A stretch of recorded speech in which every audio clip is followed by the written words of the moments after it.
Morning, everyone. We're going to call a meeting of the Board of Supervisors, the Liquor and Entertainment Board, and the Redevelopment Authority to order. Today is Thursday, February 6, 2020, and we are just at 8:30 a.m. We're about 1 minute short of 8:30. We're at the Community Center at the Sierra Room at 851 East William Street. We're also streaming on the internet, and if you get cable TV, we're on the public access channel. Aubrey, could we get a formal roll call for the record, please? Supervisor Giammi. I'm here. Good morning. Good morning. Supervisor Bonkowski. Back from the jungle. Supervisor Bagwell. Here. Supervisor Barrett. Here. Mayor Kroll. Good morning. Thank you. All right, can we call on our good friend, the Rock and Rev, to get us started today? Get us going, Ken. It's prayer day. Get us Heavenly going. Father, we thank you, Lord, that we could be here today, such a beautiful day. And as many of us may have witnessed this morning, that our nation's leaders met at a breakfast today to pray. You know, we certainly all need your guidance. Your word is a lamp to our feet and a light unto our path. And so we seek your guidance today, whether it's the nation's capital or the state's capital here. And I pray for these supervisors and our mayor that you give them wisdom and help them to discern the issues before them today and make good decisions on behalf of all who live here in Carson City. I pray in Jesus' name. Thank you, Ken, very much. Denny French, would you lead us in the pledge, please? Denny? Pledge allegiance to the flag of the United States of America and to the republic for which it stands, one nation, under God, indivisible, with liberty and justice for all. Thank you both, Kenny and Denny. All right, we're on item number 5, public comment. This is the time for the public to comment on and discuss any topic that is relevant to or within the authority of this body. Anybody? Well, we got a couple.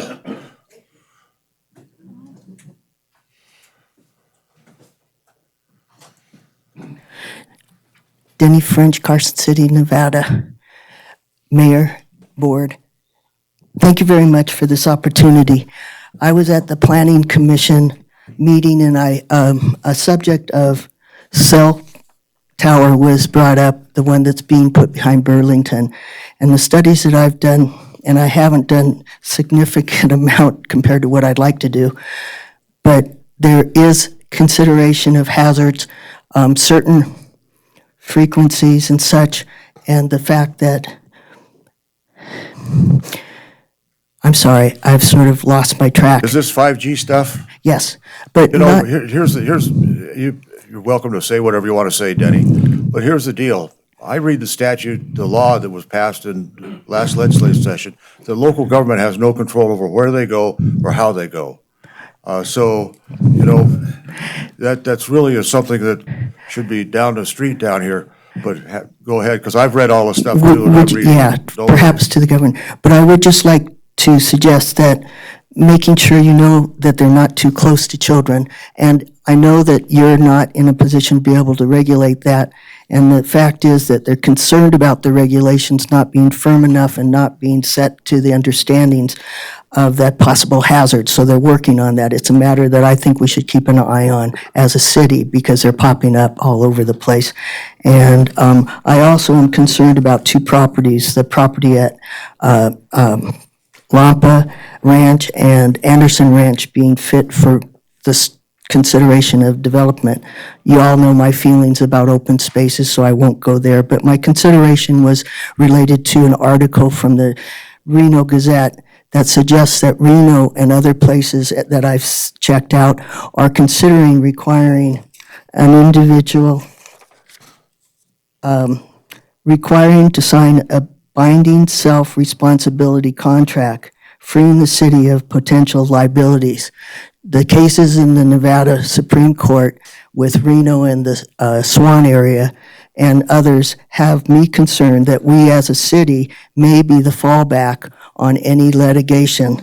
And I would like to follow suit with the considerations of what Reno is advising, that it would be a self-responsible signatures would free the city from potential liabilities. In short, the right to suits against the city would be signed away. And each individual would have to have a self-responsible contract signed. And I think we should consider such because both places, one, the water table is a real critical issue. The other is the flooding. And I just don't want to see it roll back on the city after we're losing the open space and all the other negatives to then sort of salt to the wound. So thank you very much. Thank you, Denny. Okay, all right. Go Google, Denny. Yes, Go Google Ripon, California and see what they did about 5G. Oh, I'm not concerned about updating technology. I'm concerned about the Placement. radioactive. That's what I'm talking about. Exactly. Thank you. All right, all right. We have another public comment? Good morning. Good morning.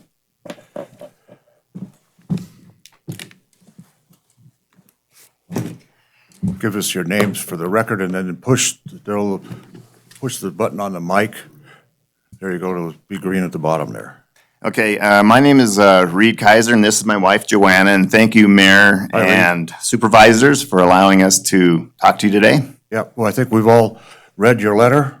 Okay. Matter of fact, I was gonna come up and knock on your door and see if I could get out the back door and take a look.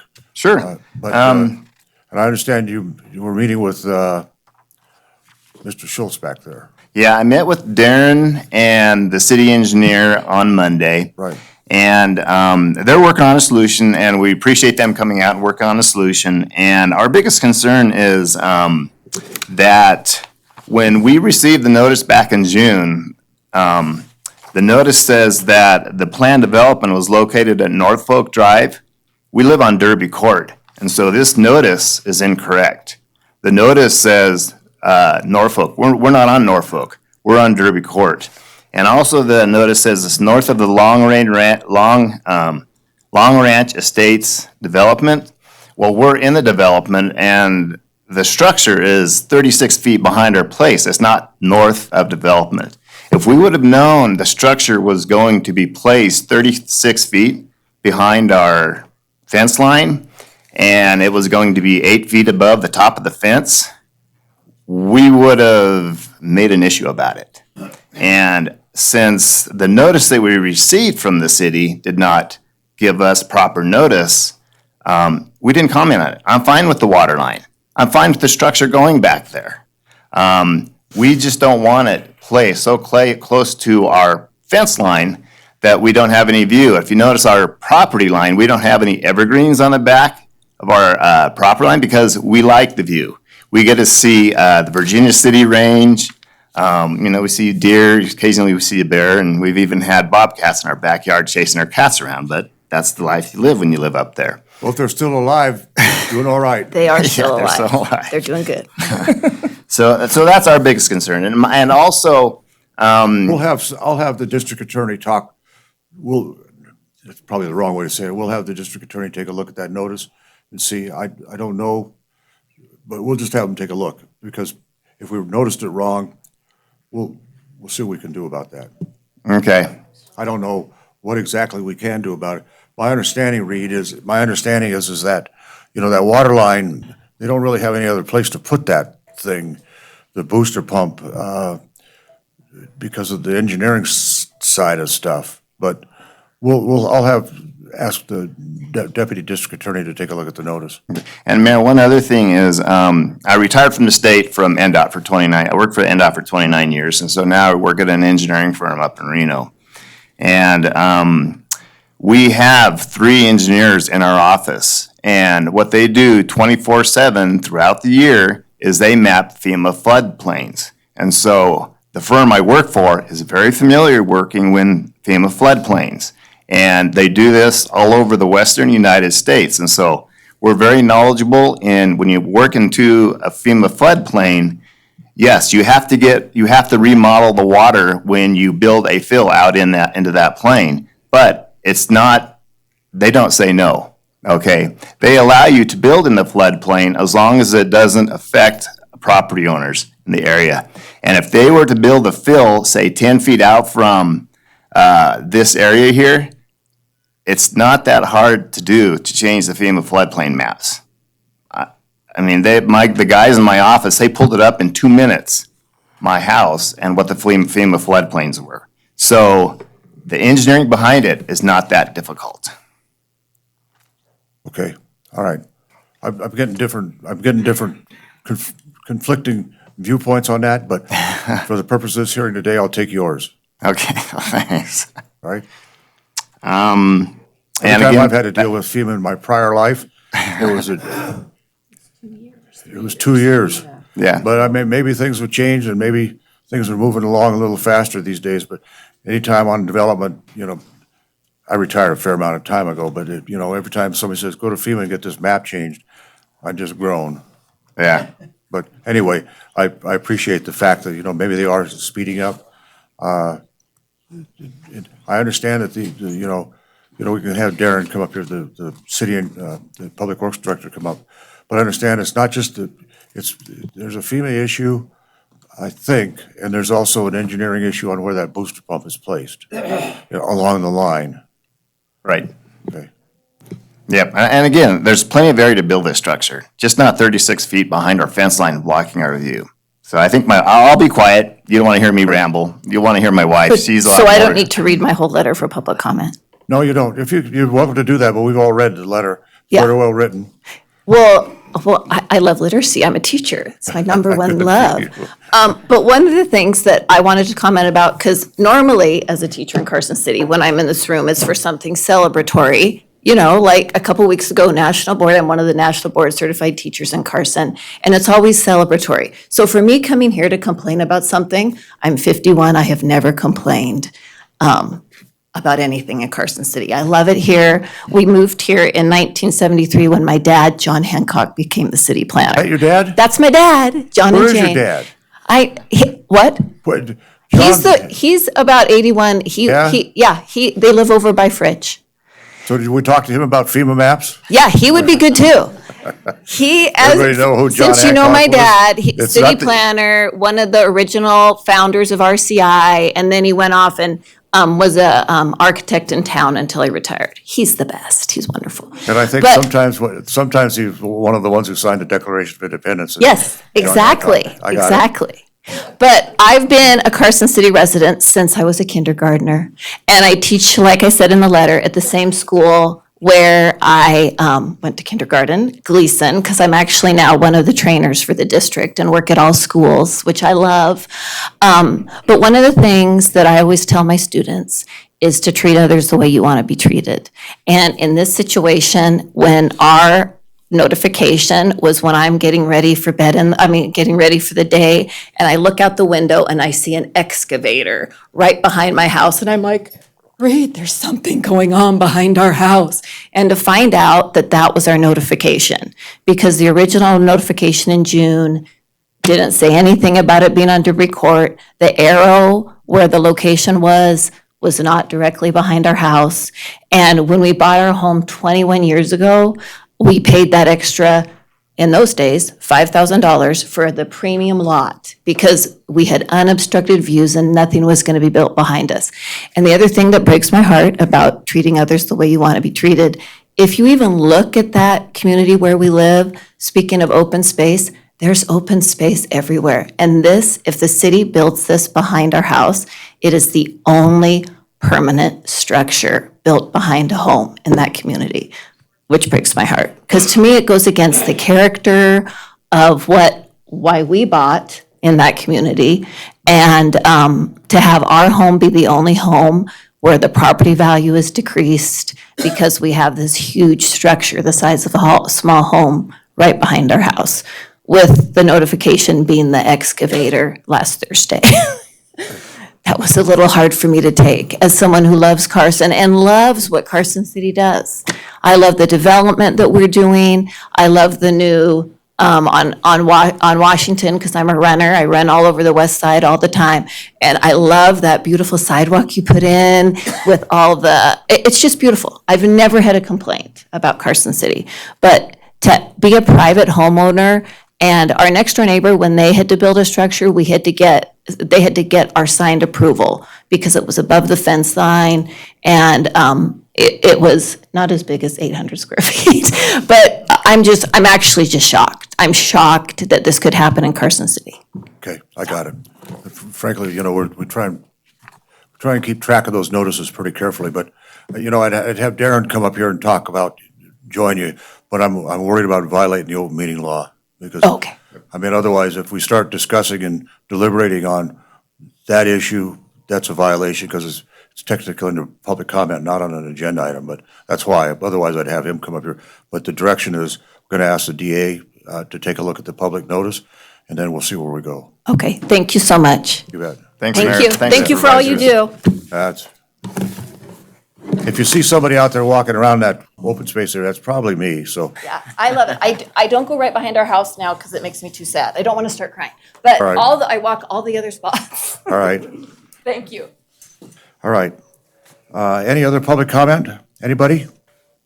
Is it about anything? Would you say hello to your father, too? I will. Yeah, we all know him, I mean, Yeah, he's great. yeah. He's great. Oh, okay, come on, somebody more public comment, come on up. Good morning, sorry, I didn't, Any subject? pardon me? Is it any subject? Yeah, with, That's it has to here. deal with us, it's fine.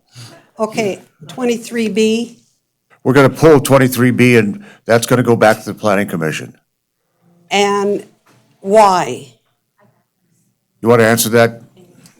Judy, do you want to talk, they're going to get to it in about 5 minutes. If you want to talk in the hall as soon as they're done? Do you know Yes. the answer to my Yes, I do. question?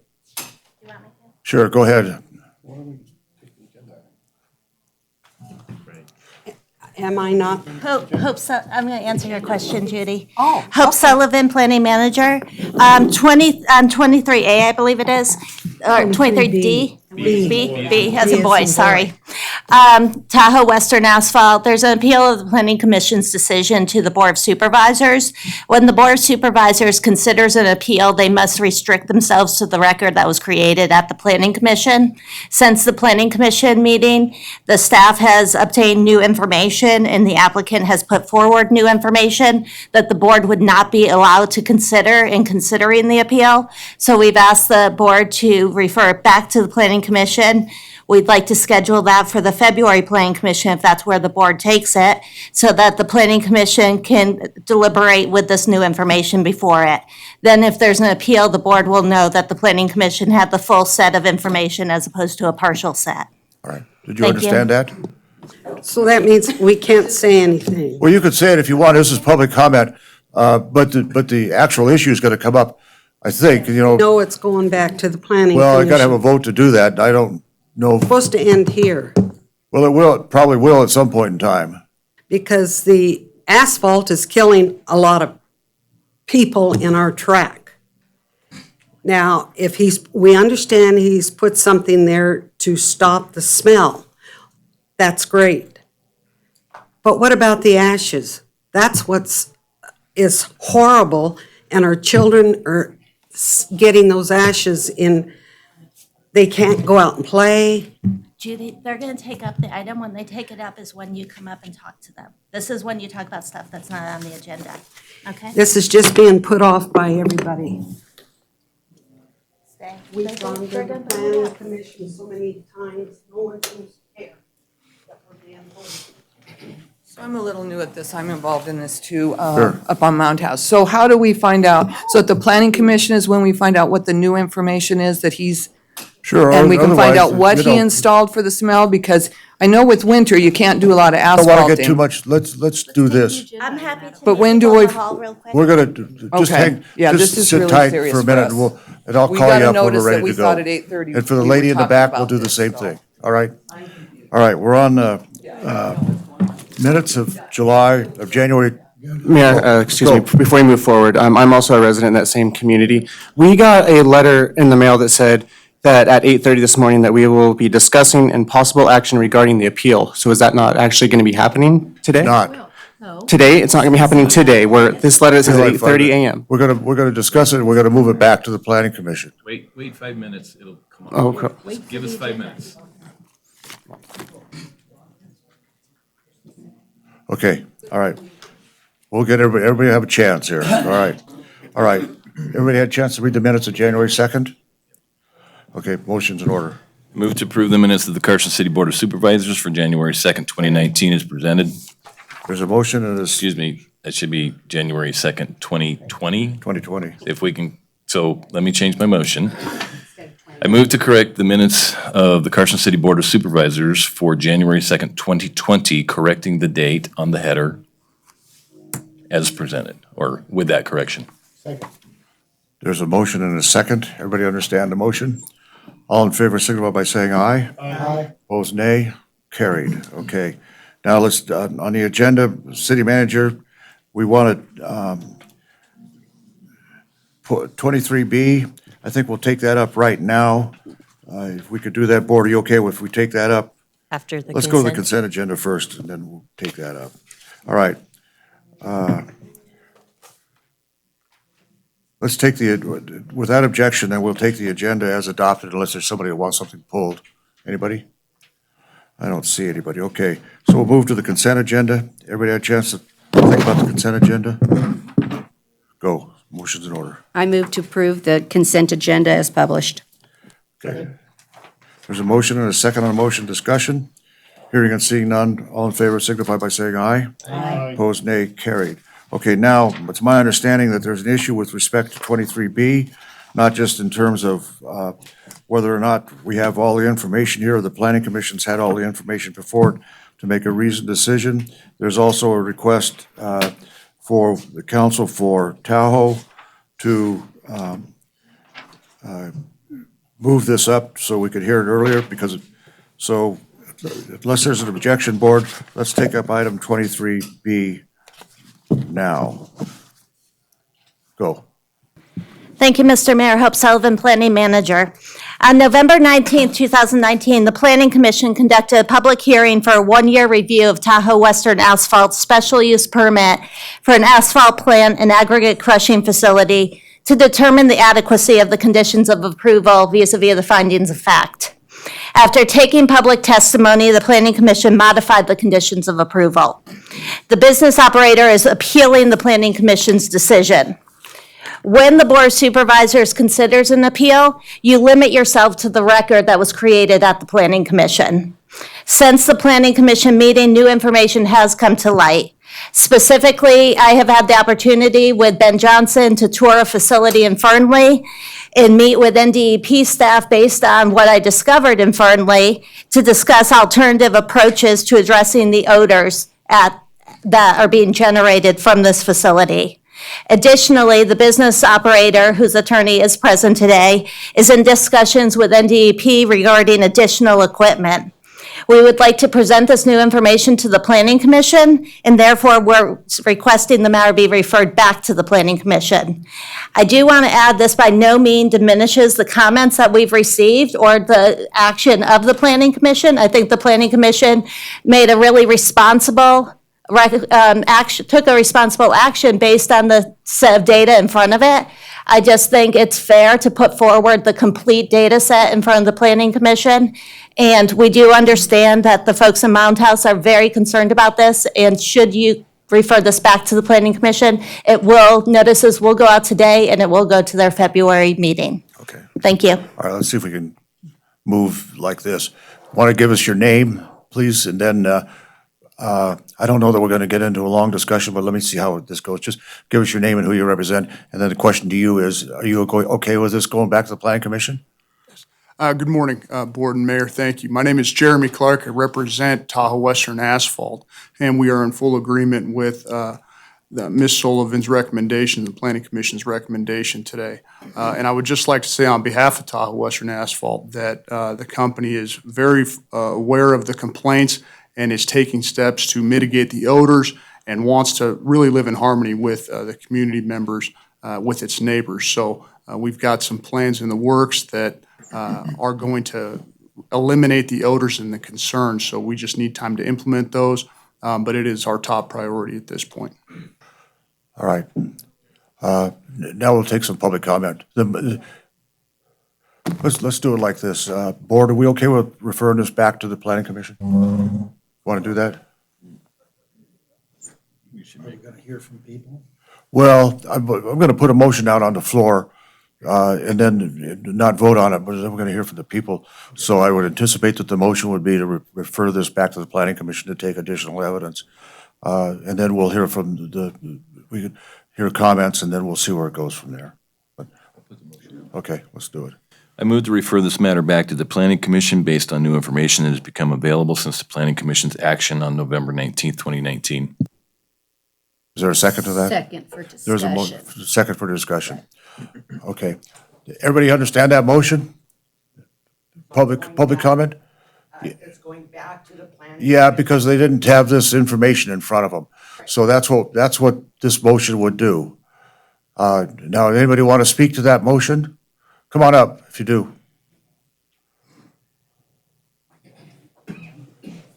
Good morning.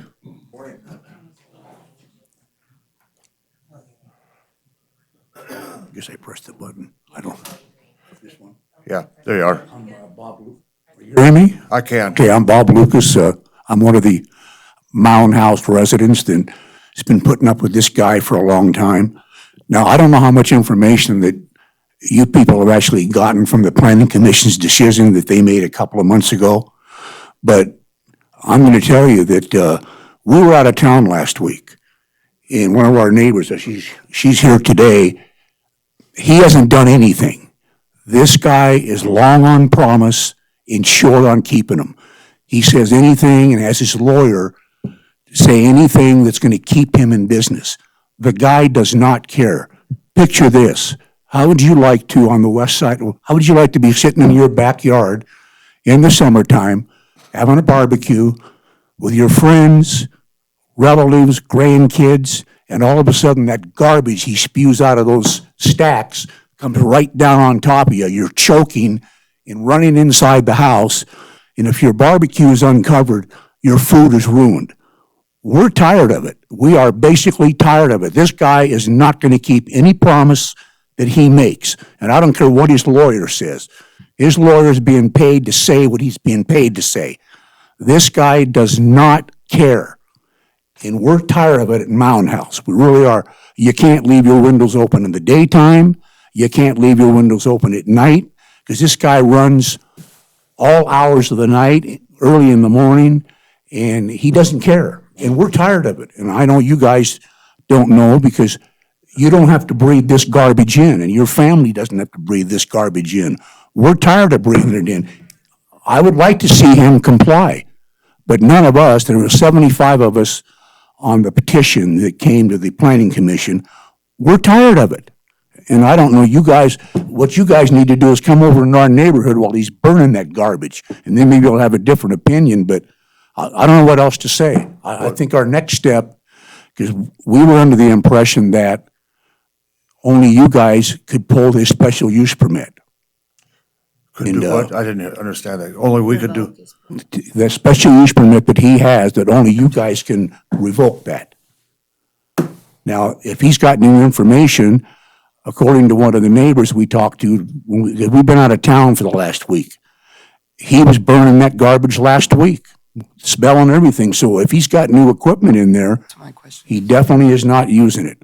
Okay. So Well, I hate to. we I hate need your to- help. I hate to put you back in front of the planning commission, but from a fairness standpoint, I guess, if there's new information that's coming before, the planning commission should be able to hear that. So that's what's going on here. You know, and it's not that we're trying to move you from one jurisdiction to another, but let's see where it goes. Go ahead. My question is, if the Board of Supervisors pulls his special use permit, he's not afraid of you people. He will operate that plant with or without that special use permit. What happens to him if you guys pull that? What do you do then? I think I got somebody back there in blue and green, is wearing some stars on his shoulders. Oh, good. All right, all right. But we need help. I mean, we need help. Well, you know, and you make a good point. I mean, I wouldn't want it blowing in my backyard either. So, go. Hi, good morning, Cindy Jones. So was he allowed to operate through the end of the appeal time? Or can you refresh me on that? Say The again? last meeting, he was told he could operate through the end of the appeal or process. Was that correct? Yes, while the appeal's pending, the action of the planning commission is sort of at stay, so yes, he may operate. As is. Which is why we will put this forward in February, we're not waiting. Well, at least he's If gone to this gets Fernley referred to- and talked with them, right? You said he went, I went to Fernley, I need to go to see another facility in Martis. Meanwhile, independent of all that, if it's okay, Mayor, independent of that, the business owner is in discussions with NDEP to add new equipment. Okay. My understanding is that equipment has not been added. This would involve amending his permit with NDEP so I guess if I may, Mayor, our goal here is to get to the right answer and to address the issue. By no means do we believe there is not an issue. You've convinced, we didn't need convincing, but we get that. We want the right answer, and that's why I'm taking my time to go to Fernley to visit a plan. I'm gonna be going to Martis to visit a plan. I'm trying to get to the right answer, and I'm not gonna speak for the business owner. I'm just gonna say he's independently having his own conversations with NDEP based on the concerns that you're voicing. and Reno has a plant too, I guess somebody mentioned, that put that oxidizer unit on, so, okay, thank you. All right. Yes, sir. Back a couple of planning meetings ago, Mr. Matthews told my wife and I out in the hallway that he would comply. And of That course, he was he was what? up before he was sitting in these same chairs and said he would comply. At 12:30 a.m. that same night, he was polluting the air again. Now, he told us, because Hope said that there was a plant out in Fernley or somewhere out there, that they have this equipment and the complaints have gone away. Well, he told us that Hope doesn't know what she's talking about.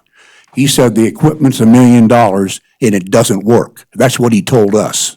So I would be more than happy to see him stay in business if he complies. But none of us in Mound House, it's not gonna happen. I don't think he's gonna do it, but we'd love it if he did, but we don't think he's gonna spend that kind of money to comply. Well, go ahead and let's see what else the public comment we've got here. pretty much agree with him. And as a new resident to the area, talking amongst my neighbors, it's Your kind mic of on. disheartening. Name- My name is Matthew Wilkie, on Merriam Way. As a new resident into that area, it's kind of disheartening. And with talking amongst my neighbors, it seems like the board and the commission, I understand, think nothing's going to happen today. It's going to get pushed back to the meetings, of course. But the delay, refile, that's great. But I can't delay waking up in the morning and going out to my backyard. I can't delay breathing that. Like, I can't delay my barbecues in my backyard. I can't delay letting my dog out every morning. So that's great that these things, let's push it back. Let's delay. I can't delay living my life. And these other residents, it's really disheartening. And the vibe in our community, it seems like, the commission is against the community. Yes, we're in Mound House. That's an invisible line. We're all part of the same community. We shop in the same businesses, everything else. It seems like it's very, almost kind of tribal. They're saying, well, the residents of Mound House, this and that. That's what it seems like to the residents in our community and the people that I talk to. I've never heard that. And the right people I've never heard that. My residents, it's what it seems like. So we just want, it's very disheartening. The delay, add more information. Of course, you add more information. It needs to be represented back to the board. Delay, respond, delay, respond, delay, respond. When is enough? Do you understand what I'm saying? Well, the when is enough is if the special use permit is conditioned, which it will be. Exactly, because, they said, If there's a- well, if new there's a information violation- comes to if light, there's a- it has to go back to excuse the me, board, correct? If there's a violation of the condition, then that can come up for revocation of the special use permit. Okay. So, But, go ahead. so this goes back to the planning commission. So what if the planning commission's ruling is the same as when it came here? What happens then? Well, it's gonna come. I'm not gonna speculate on what's gonna happen there, but I'll tell you, if it comes back here, we'll hear it. Okay. I mean, we're not gonna shut off public comment on this thing. Please don't, Mound House is part, I think all of us up here are well aware that there's a jurisdictional boundary, but we're sort of all one community up here. Correct. you know, we get you. We get you. It's all right. All right. Yes, ma'am. Good morning, Mayor and everybody here. My name is Melissa. There Can go. you hear me? Yes. Okay, good morning, Mayor and everybody in the committee. My name is Melissa Fraker. I've helped build that community. I was a construction worker for 20-something years. And this man has came in, it was a gravel pit when it first started, when his family owned this. And he turned it in an asphalt plant. And he has not complied to the regulations of his special use permit. I have pictures on December 24th, 19, that is a Sunday, which we were all out there barbecuing as you want to with your family. And this man burns at night, burns at 3 a.m. I'm disabled now. I can't do much anymore. And my home is very, very important to me. And my grandchildren and the kids around the community have to do this when they go to the bus stop. Okay, I know he has a new something, and I seen it out there, okay, some kind of equipment. But when he goes against what the law says, okay, and violates every burning on Sunday, 3 a.m. in the morning, and he keeps getting to get by with this, that's against the law. And I stand for the law. And I don't see how this guy can even have an opportunity to even do this now because of breaking the law over and over again. Okay. Thank you, sir. Yeah, you bet. Well, I think we got the counsel for Tahoe back there. No, you don't have to stand up. I'm just gonna let you know, these issues where one thing is promised and not done, that's terrible. So be careful of that one. And second, let's see if we can get this solved, because I know you and I don't want to live where, you're getting asphalt smoke in there either. So just know that this is something that's got to get fixed, okay? You want to say something? That's fine. Go. May I use this? Sure, go ahead. So the process where we're at now is that to amend the permit with NDEP, we've got new equipment that's actually going to funnel the odors and the fumes back into the equipment and burn them up so they're not being spewed out into the community. But what we can't do is implement that equipment before the NDEP approves it. And there's some red tape that we're going through, but we've got plans that we're submitting and models that they are running that are going to show us, yes, in fact, this is going to make everybody's life a lot easier. The client doesn't want to continue to have disputes, and he understands the concerns. But this solution is going to work. We just need time to get through NDEP, present it to the Planning Commission, and then implement this equipment. But we've got to get approval to implement it before we can actually install it. But in the meantime, he keeps polluting. And that's true. He is running a business, and as Ms. Sullivan said, he's permitted to throughout the appeals process. He's got to run his business. But that said, as soon as we get the approval, we're going to start the implementation process. So Sundays also? I believe that under the permit, there is provisions to operate on Sunday.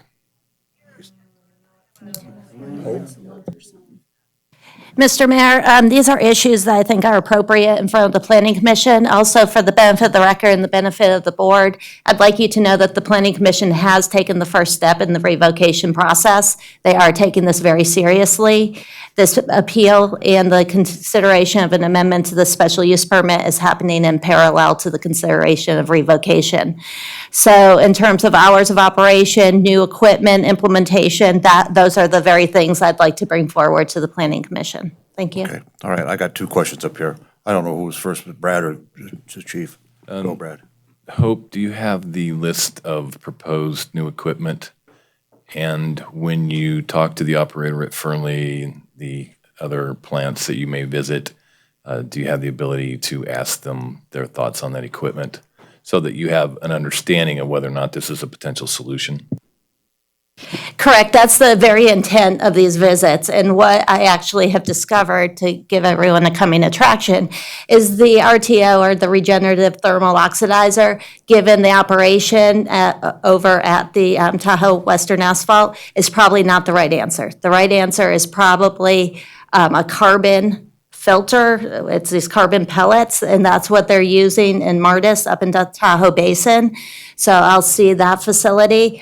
The second piece of it would be to have an enclosure where the asphalt drops, because that is where the odors come from primarily. So if that's in an enclosed space, so the truck pulls into an enclosed space and then receives its drop and then leaves, that also is thought to be one of the primary things you can do to address odors. And as the applicant indicated, the other piece of it is constant ventilation, as opposed to capturing all your odors and I'll call them toxins, I guess. I'm not thinking of a better word right now. Rather than keeping all that to the very end, be constantly filtering everything so that it's diffused.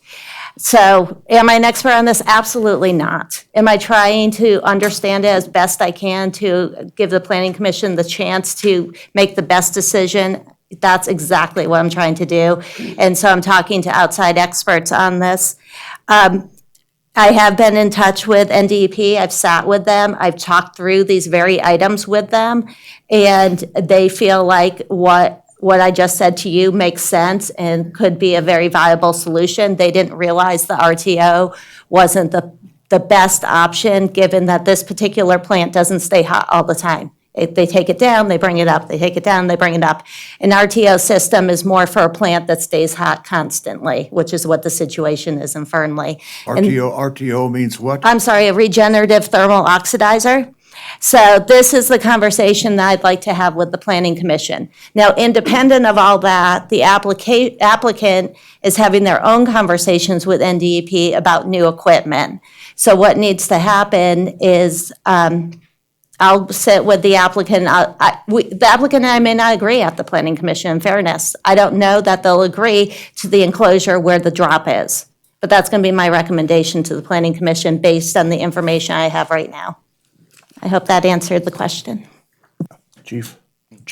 Hope, do you have a sense of how long, I mean, can NDEP work fast on this process, or my cohort at the other end of the dais is laughing, but can they move fast on this so that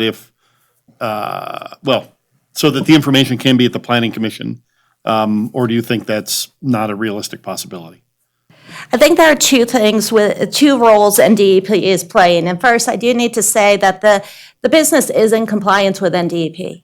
So NDEP doesn't have really strong teeth on this one because they are complying with NDEP's rules. They're not complying with the special use permits findings of fact. Having said that, NDEP has been super responsive to our staff.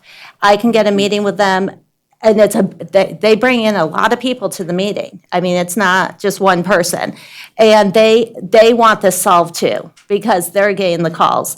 So in terms of them helping me understand how to craft this, and then whatever we come up with, the goal would be, and I can't say that we'll achieve this, but the goal would be to incorporate our requirements on physical operations, if you will, into the NDEP permit. So they would have enforcement abilities, and it doesn't all rest with us. So we are talking nonstop to NDEP. How long does it take for NDEP to actually amend its permit? I don't know, but I'm not overly concerned with that because I feel like we have such strong cooperation right now that they're supporting us and that they're on board at this point with the concept of incorporating whatever we put into the SUP into their permit. Has been the conversation so far. That seems like a great approach. Thank you. All right. John, Supervisor Barrett.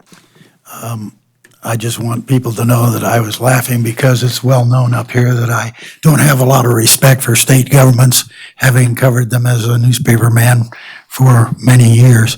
But I'm glad to hear, Hope, that they're very cooperative.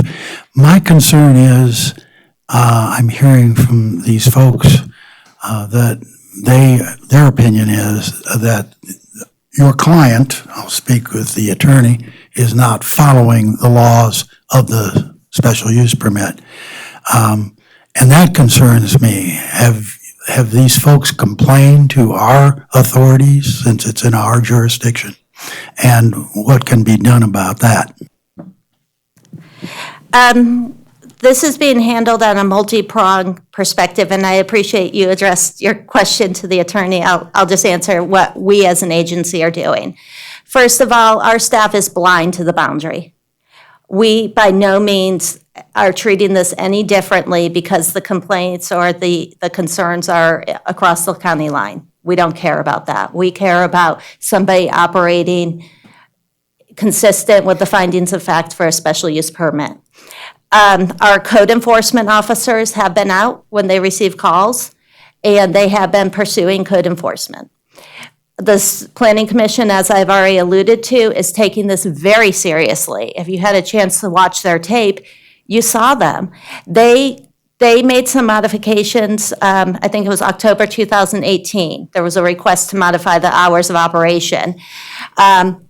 These folks came out to that meeting, and the Planning Commission said, okay, we're going to amend this, and we're going to try to address odors, but we're not sure we're going to get it right. So we want to see this in a year and see how it went.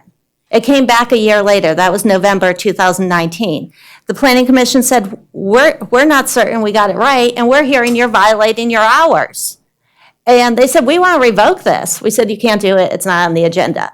They said, okay, well, we're modifying the hours. So they modified the hours, and they said, and we want this piece of equipment that we didn't go with in 2018. We want you using this piece of equipment because they had such success with it in Fernley.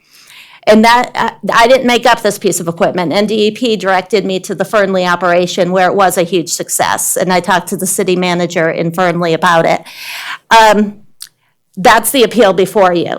We then went back to the Planning Commission a month later and said, okay, remember last month you wanted to revoke the permit and we told you you couldn't because it wasn't on the agenda? Now it's on the agenda. If you want to start the process, your first step in that process is to direct an investigation. The Planning Commission took that action. So we have three things happening right now. We have our day-to-day code enforcement. We have, Planning Commission has started the process for permit revocation, and that would be a revocation of the special use permit. And third, we're continuing to work on the conditions of approval for the special use permit to meet the findings of fact, which the goal is to ultimately allow this business to operate without adverse impacts to the neighboring property owners. Thank you for that summary. Okay, all right. Come on up if you want. Come on.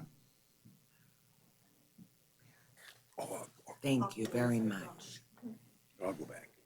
One other thing that hasn't been Okay, brought up- speak into the mic. Get here.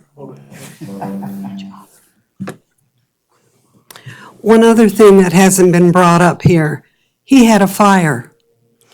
Had not the fire department hollered at, it's a 10,000 pound butane or something, I don't really know what it is. 1,000-gallon tank. 10,000 gallon tank. Had his employees not yelled at the firemen, that tank would have exploded. Now, if that does, we all lose our houses because it's going to be like a major earthquake. The other thing it's going to start is a fire that goes down Deer Run Road. Now you're talking of $500,000 to $600,000 homes. So that's one of the things I'm really concerned about because he doesn't care. He's very arrogant and he doesn't care. Okay, So that's the other thing that is very, very serious. I think we got you. I think Okay. we understand what's going on. Thank you. Yeah, put a name, we need Oh. your, I'm sorry. Judy Lucas. Okay, all right. Husband and wife team, that's always good. It's Yeah. all right, all right. And Mayor, one more last thing for me. As per the applicant's counsel admitting himself, is the applicant polluting? Yes, as the applicant's counsel, even, yes, he is still polluting to this day because he's allowed to still operate while this is all being figured out. If the roles reverse, I know that all you supervisors, you, Mayor, would not want all this polluting, as even the council admitted, in your backyard while the bureaucracy and all the bureaucratic tape is being cut and taped and everything else. That's what is the problem, and that's what we're worried about, and that's what I brought up the concern about. Let's shelf this amendment, let's shelf this, let's put it off. I think Even people are- while the I think council's people are- admitting that people- pollute. People are just trying to do their due diligence on what is the proper way to go legally and the proper way to go Yes, from an you know, engineering and standpoint. in my opinion, obviously, my opinion doesn't mean jack diddly. If you want to operate in Carson City limits, you should follow, you know, and if you're polluting, you're doing all those, you shouldn't even be allowed to have a business license, period, in my opinion, period. Okay. You know, and so that's great, you know, and it is, you know, he has the right to own a business, and he's operating legally within all the legal parameters. And I do understand that, I know the last meeting, we were told, I think is it the DPA or the EPA standards were, for Nevada with these levels were set from the 1970s of whatever I understand. Those severely need to be updated. We were told to, of course, send a letter, address it to your representative. You know, of course, I've sent that to Amade. That's not going to happen. You know, my recommendation is to you folks, as to Hope and to all the other planning commission people, is send these to your supervisors and things like this, because these numbers need to be updated too. If we're basing the law, which I understand the law is the law, we need to follow the law, but if these legal laws and parameters are based on 1970 numbers, that's a problem. This is not 1970, 1980, whatever those numbers were, I can't remember at the time. And so that's what's a problem. So yes, he's operating legally, but morally, should he be allowed to operate legally while he's self-admitted by the council, he's polluting as we speak, operating, and that's okay? Is that truly okay? Legally, it's okay, but is it okay? All right. All right. Yes, sir. No, it's great. Okay. Further public comment on this motion. This is a motion to refer back to the planning commission to take additional evidence. Anybody else? Dan, are we do okay here? All right. Doing great. And by that, I'm trying to make sure I don't violate the meeting law. I mean, Can I have one more minute, please? okay, for a second time, come on up. Thank you. Come on up. Is it, my name is Melissa Fraker. I got it, Melissa. And I want to know, is it 7 days a week that he can burn? Is it 3 a.m. in the morning he can burn, he can do? It's opened, right? No, Melissa, there are limited hours of operation that are still in effect. I can look those up, and we can let the board take their action. If you don't mind, I'll talk to you at the back of the room. Perfect, thank you. Thank you again. All right, any other, you bet. Any other public comment? All right, board, we have a motion in front of us that was up for discussion. We want to vote on that motion? Okay. Further discussion on the motion to refer this back to the planning commission for taking additional evidence, with the understanding that the planning commission will bring it up in their first meeting, I think, In February. in February. It's on the February agenda. Be on the February agenda. If you refer it back to the planning commission, notices go out today for the February meeting. All right, everybody understand that? Yes, Okay. could I make a comment? Discussion's in order. I would encourage a representative for the owner to convey our concern that the law be followed. And I will, thank you. All right. All right, anything further? On the motion, all in favor, signify by saying aye. Aye. Opposed, nay, carried. Okay, it's going there. Stand by for the notice on the planning commission. Ask Hope when the date is. Show up. Okay. All right. Let's take item 10. This is discussion and possible action regarding the appointment of 2 members to the advisory board to manage wildlife. We have one person to represent the general public and one which will expire 2022. Gene Green is the at-large. He's the at-large member. He has applied for reappointment. We have a new application from Corbett Fleming. So board, do we want to, let's take up Gene and see if we can get, do the reappointment, then we'll take up Corbett. Anybody want to make a motion to reappoint Gene to the Wildlife Commission? I move to appoint Martin Green to fill the at-large position for a term that will expire in, is it The July 2021 position or the July 2022 position?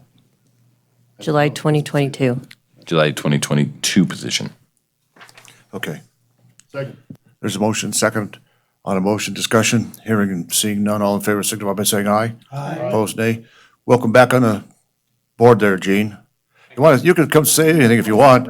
You want to say anything? You okay?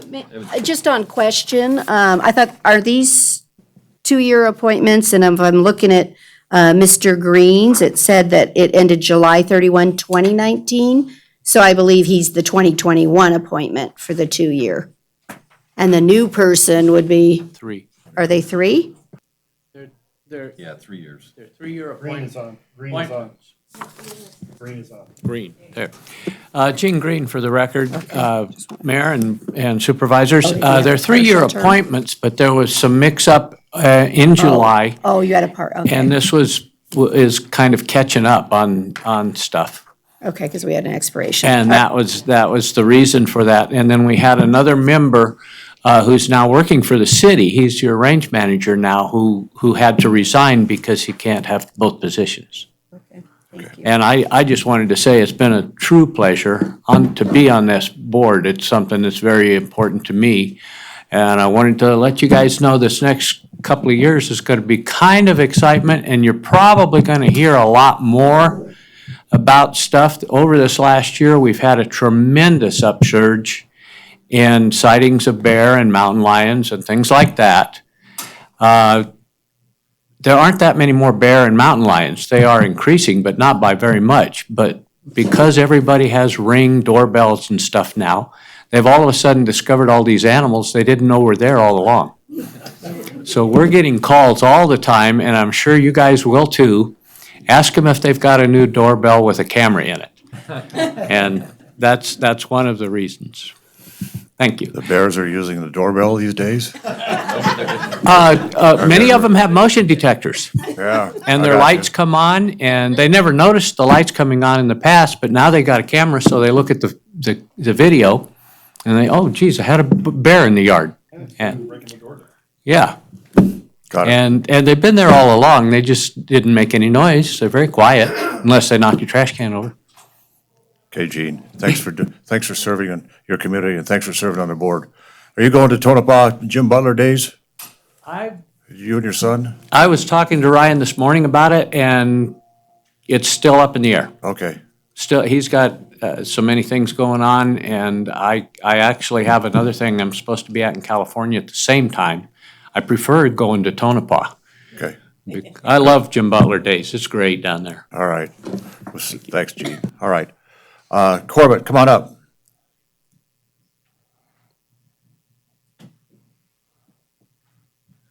How are you this morning? Good. How are you guys? Well, you never know. Guess it determines how the meeting's gonna go. Okay. So Corbett, you've applied to be on the advisory board to manage wildlife. Tell us a little bit about, we've read your application, but tell us a little bit about yourself and why you want to sit on the wildlife board. So quick, brief history, Corbett Fleming, by the way. I'm a longtime Nevadan, actually moved here from Arizona when I was about 4. Started in the south, about Las Vegas, Boulder City area. Came up here to get my bachelor's degree, mechanical engineering from the University of Nevada. Heavily involved in the government for the universities that I was there. Came over, got a job down in Minden, moved to Carson. Just very excited to join, do what I can for the community. Just bringing my enthusiasm for the wildlife, outdoors, to a formal level. Are you a hunter? Hunter, fisher, hiker, outdoorsman, anything really. Okay. You know how we're going to take care of the deer problem in Carson City? We're sure gonna try. Or the bear problem, or the mountain lion problem, or the bobcat problem? I don't know if there's a problem. Okay, all right. Well, we have some more questions for you here because we just want to know who you are and stuff. So who wants to go first? Everybody okay? All right, we'll entertain a motion to appoint Corbett. I move to appoint Corbett Fleming for a term on the advisory board to manage wildlife that will expire July of 2021. There's There's a motion and a second on a motion discussion. Hearing and seeing none, all in favor signify by saying aye. Aye. Opposed, nay. Carried. Thank you very Welcome. much. Awesome. Thank you, guys. Go do good work. Thanks for serving your community. All right, let's take up item 11. This is a discussion and possible action regarding a grant application to United States Forest Service through the Nevada Division of Forestry for the Hazardous Fuels Community Protection Grant, the amount of $233,712.50, which includes a 10% cash match by the city. Oh, okay. We ready? Tell us what's going on here. We usually do this, so don't we? No, well, Dave Rubin for the record, Carson City Fire Department. This particular grant, we haven't applied for before. This is for an area of Carson City that we don't talk about too much, which is the Lake Tahoe portion of Carson City. Our wildland fuels program is part of the fire department. We do defensible space inspections, hazardous fuel reduction in our capital city hand crew. As part of that, there's 2 parcels at Lake Tahoe that are privately owned. Most of the Carson City area at the lake is owned by the Forest Service or the state of Nevada. These 2 parcels are lakefront areas owned by 2 different families. We've been working with them for the last few years. Rod Rommel, our wildland fuels manager, has been up there doing defensible space inspections on the buildings. Some of the buildings are from, I think, the 1920s. They're not used year-round, but we work with them on that. They're not able to take advantage of some of the programs we have down in here, over on the west side or east side in the WUI areas. So we've worked with them. The Forest Service has done fuel reduction on the east shore of the lake over the last few years, and they've basically worked all around these properties. So they've done a pretty big fuel break, with the exception of this kind of donut hole of private land that they weren't able to work on. So we're requesting to apply for this grant. It's to the U.S. Forest Service through NDF, and it would treat the 46 acres of the 2 privately owned parcels. So this is for thinning the forest areas out away from the homes, and it would give that fuel break that the Forest Service has done already. It basically will complete it. It's kind of a short deadline when these things come out. We have to have the application in February 15th. Rod's been working on it. Once, if we get permission from the board, we'll go ahead and apply for it. And then obviously if we get it, we'll be back in front of you again to accept it. The grant, the project cost is a little over $233,000. 10% of that is a match from the homeowners. So basically, there's no cost to the city. It's almost a pass-through type thing. We have So Dave, is the agenda item wrong that says cash match by the city? Or provided by third parties? I got you. Well, the folks would write the city a check, and the entire grant will be managed by the city, cleaner bookkeeping, so we keep Sherry happy. All right. And the city manager happy, and Dan happy. And if for some reason the private group were to back out, we have a verbal commitment and an email commitment, but we obviously will have, once we apply, if for some reason we did get the grant and they decided to back out, we just would turn down the grant. So there's not, we're going to have that money from them up front at the beginning. We're not going to start work and expending grant funds without the grant from them. If they don't give us the match money at the beginning, we'll turn the grant back. All right. So that's the bulk of it. It's 46 acres. The currently Tahoe Douglas Fire District, without getting it too deep into it, the Lake Tahoe Basin, right, 5 counties, 2 states, numerous fire agencies, works kind of as one, the Tahoe Fire and Fuels team. And they had some money, that particular area of Carson City, we basically let them kind of cover that. We don't have the resources to go up there and do much more than we've done. So they had some planning money, and they've already started planning what this project would look like, archaeological surveys and some of this other pre-work stuff that needs done.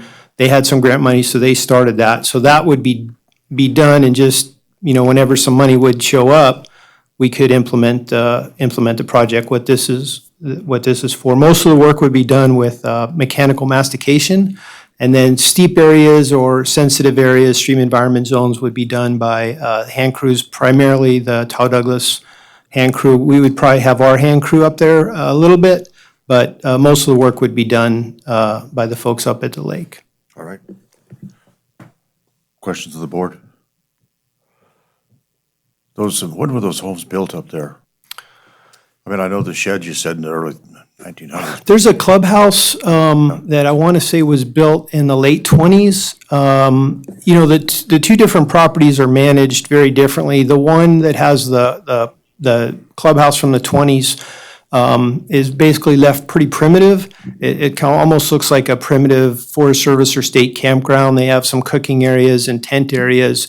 The other family has a lakefront house. There's, I think, three houses on that parcel, 4 houses on that parcel. And they rent the houses out, and some of them they use as summer cabins. So they're kind of, those were probably built, I don't know if you would know, 70s maybe, 80s probably? Yeah, I think it was in the 70s. Yeah. It's a really pristine area. It is. It's good to do the fire prevention. Yeah, and to get to these houses, it's probably about a quarter mile. They're very difficult to get to. Right. You have to go through one of the Forest Service parking lots and through a fair number of gates. So having this fuel break completed is really pretty important. It would be pretty tough for us to get any engines down there. I mean, the lakeside, we're not worried about a fire, but the rest of it, you know, they're near Secret Beach, Chimney Beach, and there's a lot of campfires that get left unattended. I know Incline Fire has to go down there and put them out on occasion in the summertime. So, you know, in areas where we really can't get to fight fire, our strategy is to harden the houses and try to remove that fuel. So if we do have a fire, it won't be as catastrophic. So that's kind of where we're at. All right, public comment on this issue? Everybody know what we're talking about up there? Probably not, huh? It's, go on Google Map and or, you know, or one of those maps and take a look at kind of the west side of east side of Lake Tahoe, south of Glenbrook. Chief, you want to? Where is the county line on this map? Is it, because you're challenging my memory, but The Washoe County line is north. it is to the, so does this property butt up against the Douglas County line? Is that, No. it doesn't? No. So the parcel to the south is Forest Service parcel? Yes. Okay. All right. Any other questions from the board? Anybody in the public? All right, we'll take a motion to. I got it. I move to approve the submission of the grant application. There's a motion and a couple seconds on the motion discussion. Hearing and seeing none. All in favor signify by saying aye. Aye. Opposed, nay. Carried. Okay. Let's now take up item 12. Thank you, Dave. Thank you, folks. This is the Complete Street Project for South Carson Street, 12A. Mr. Stuckey. Good morning, Mayor. And we got Dan up here too. Both Dans. Sorry, you do. Okay. All right, who's going first? I guess I'll go ahead and introduce the item. Carol Akers Purchasing and Contracts. So this is for contract 1718-083A for the South Carson Complete Street Projects, construction manager at risk, construction services with Sierra Nevada Construction for a total not to exceed amount of $20 million. See, these are, whew, 20 million, it's a big one. We'll take the low bid. 20,033,100, no, I mean, gosh, this is so big. $20,033,758.51. And it's to be funded from infrastructure tax, redevelopment, revolving, regional transportation, water, wastewater, stormwater funds. It's funded all over the place. It's a big Tiger, one. did you mention Tiger Grant? Yes. Okay, all right. All right. And then, just to note, there will be some corrections done to the contract. We'll be updating the compensation section to address the contingency savings So we'll be adding the contingency savings, and then also removing the CMAR from the percentage split of the contingency. Gotta help me with that one. Where are you? They're correcting this. Oh, okay, all right. Yeah, section 5 of the contract. 3. 3. Yep. And then we'll also be correcting on page 10, or number 10 on C9 of the contract, the attorney's rate will be reduced down to the $125 per hour. All right. Dan, you want to go? Yeah, good morning, Mayor, Board Supervisors, Dan Stuckey, City Engineer for the record. So I want to introduce Dan LeBlanc, the Vice President with Sierra Nevada Construction, as well as Emma Crossman, who will be the project manager from Sierra Nevada Construction for this project. I did want to explain a little bit about the CMAR, the Construction Manager at Risk Delivery Method. I know the board is very, we've used this on the wastewater treatment plant, downtown Carson Street, Curry Street. It's a really nice project delivery for complex, larger projects. And what kind of the differentiation between our standard design, bid, build project is essentially, you know, in a design, bid, build world, the design team's kind of working in a bubble. You're designing the project and then you bid it out to construction, and a bunch of contractors maybe are looking at it for 3 weeks or so, and then they put in a bid, and then a month later they're building the job. So they're not that familiar with the job, essentially, you know. And with this, what we did here is back in 2017, we had a competitive request for proposals. We interviewed 3 construction firms, Granite Construction, Q&D, as well as Sierra Nevada Construction, to select them as construction manager at risk for pre-construction services. And then ultimately, when we can reach a negotiation on a final guaranteed maximum price, they would become the contractor on the project. I mean, I can let Sierra Nevada Construction talk about their, you know, experience, but they really stood out for us. They do a lot of work in Carson City. They're very familiar with this type of job, this magnitude, scale of job. So we really felt like they stood out as the right fit for this specific project. I did want to go into a little, I mean, I'm not going to go over the project history. We've had over 20 public meetings. We've been to the board, I think, 3 or 4 times on this. We've interacted in the general public setting for this project. We had some of those corridor study meetings back in 2016, 2017. So this project's really been evolving for about 3 or 4 years. Much of that input that we've received, not only in those early corridor meetings, but also from Regional Transportation Commission, we've implemented into the final design that you see bringing forward today for us to build. We feel really good about it. I know Sierra Nevada Construction, so they've been with us for basically 2 years, involved in the design, offering value engineering suggestions, constructability reviews, ways to do things better and more cost effective. So we've gotten a lot of value from them as well. So I did want to just kind of go through that history there. One thing on the funding, as Carol mentioned, 6 different funding sources. A common misconception I always get in questions from the public is that this project is using money and taking away from street funding that we could use elsewhere. And I just did want to, I know the board's aware of this, but I do want to address there's roughly 14 million here from the regional transportation. It's stored in that fund. But that 14 million is essentially specifically allocated for South Carson Complete Streets Improvement, specifically allocated for those projects. And that's through, we have 2 agreements with the Nevada Department of Transportation where they transferred money to the city to be specifically used on this project. And then, of course, you all know about the 7.57 million Tiger Grant. That's obviously specifically allocated to this project. So I always want to point that out. I do want to give the board an update, and if you have more questions about construction, we can definitely answer that. But we did have a pre-construction meeting, a general public pre-construction meeting last Thursday, January 30th.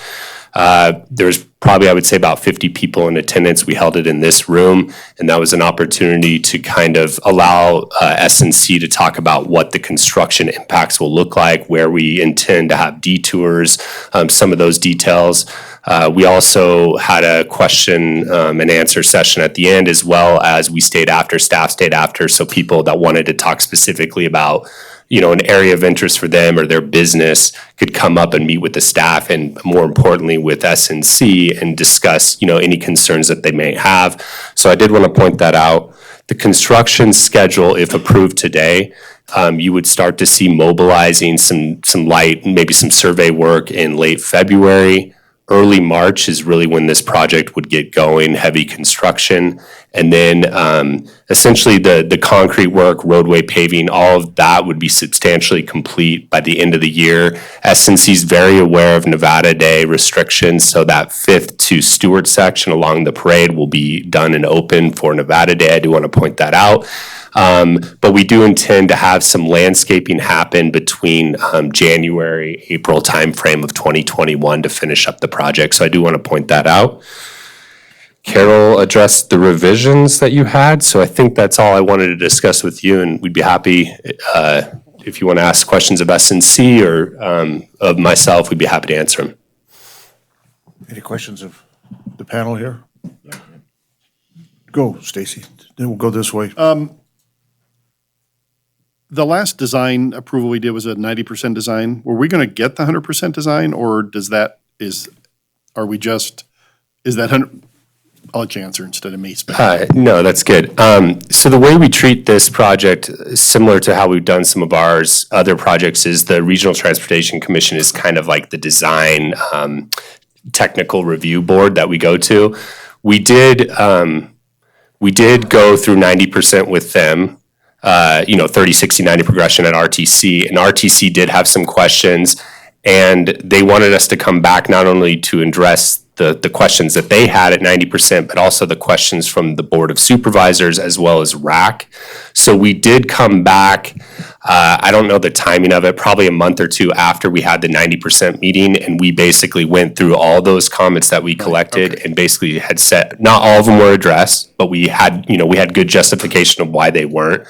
So we did follow up with that on, so that's typically the format. That's essentially it, yeah. Yeah. Okay. The 900,000 from the land sale at the Medical Parkway, I didn't notice that in here. Are you doing that? It is in here? Because I missed it. It is. Yeah, it is. I mathed it all. Okay, well, good. I couldn't find it in here, so maybe I just didn't look at the right account number. All right, good. And then a couple of comments that I had from citizens that attended the meeting, obviously the same comments that we always get. Why don't we spend this somewhere else? We shouldn't spend it there. And I get that. I think we've all explained that to people.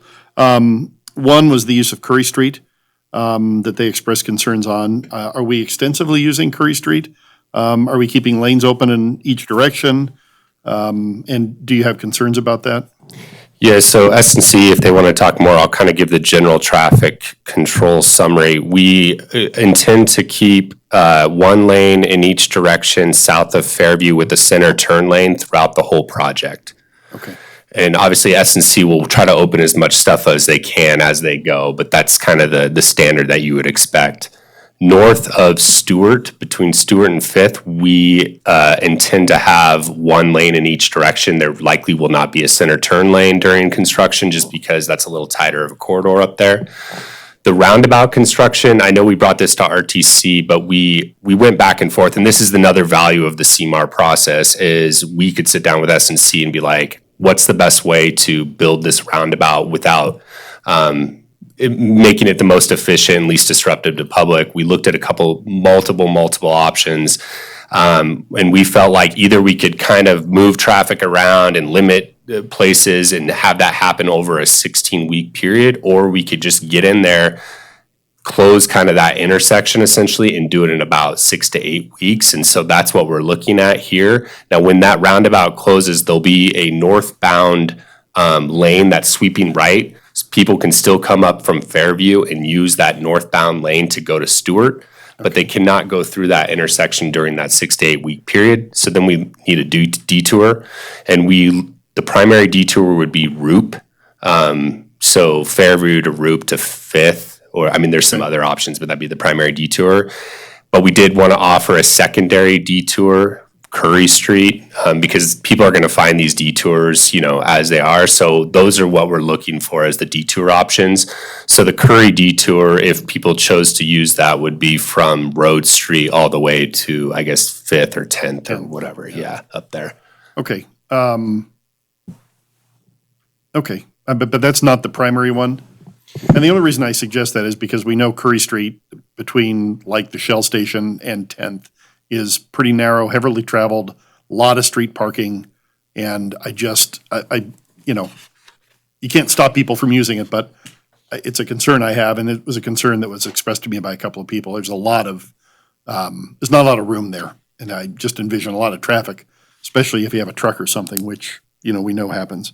And my last question, at least for right now, is regarding landscaping.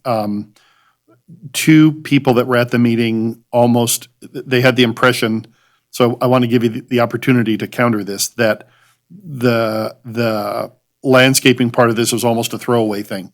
Like it's, you know, a secondary thing, and, you know, if we get to it, great. If we don't get to it, it's no big deal. That was the impression that a couple of people had. So I want to make sure that, I mean, I wasn't able to attend the meeting, so I couldn't hear that for myself, but I want to hear from you that it isn't a throwaway. It is an integral part of this, because it's an integral part, you know that. So I just wanted to have you put that on the record. Yeah, absolutely. So the landscaping will happen. It's very important that it'll happen. It just, you know, like we talked about, we had an experience, you know, just so the public knows, with Carson Street, we tried to put a lot of the landscaping in before the parade.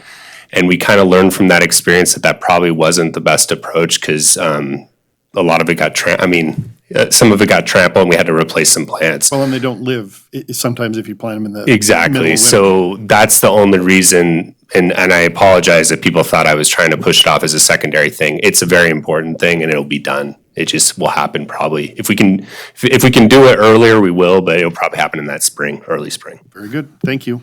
Brad, then John. Dan, can you walk us through our conversation about the relationship between the contingency line item and the change order process for foreseen and unforeseen issues that come up during construction? Yes, so I'll kind of walk through this on the basic level. So we do have, with the CMAR project, we still have a contingency like we normally do with any other project. It's a lot lower than our typical 10%, and the reason this is another value of the CMAR process is because they've been with us for 2 years. We know a lot of what we can expect during construction. They've done already some preliminary investigation, potholing, those types of things, so they have a pretty good feel for what to expect. But you still establish, we call it a risk reserve / contingency fund, which you'll see in the contract.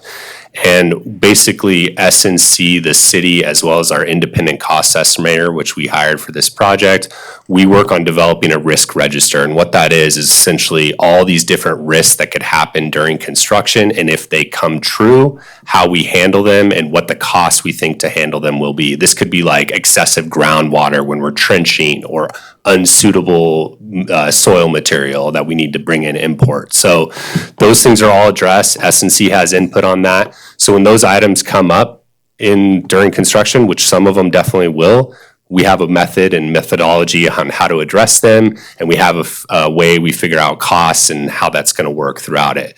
Things that happen, there probably will be other unforeseen things that happen outside that risk reserve, and you'll see in our general conditions, we have a process just like any other project that we go through, where we identify the issue, we work with the contractor to how we want to resolve that issue. City has ultimate control on how we move forward. You know, Dan and Emma aren't just going to go out there and start doing stuff that's going to cost extra money without receiving approval and having that discussion with us. We agree on a price for that type of work. If it's a bid item change, then we use the unit price from the bid items. If it's not something that's defined in a bid item, then we negotiate a price, which we have a number of ways that we do that, and it's all very clearly spelled out in our general conditions. Does that answer your question? Yeah, thanks. John? Thank you, Mr. Mayor. Dan, I was interested in your reference to the fact that not every citizen in the city, as a matter of fact, I would say at my own risk, many citizens in the city don't understand the financing of this and the fact that they think we could use the money elsewhere.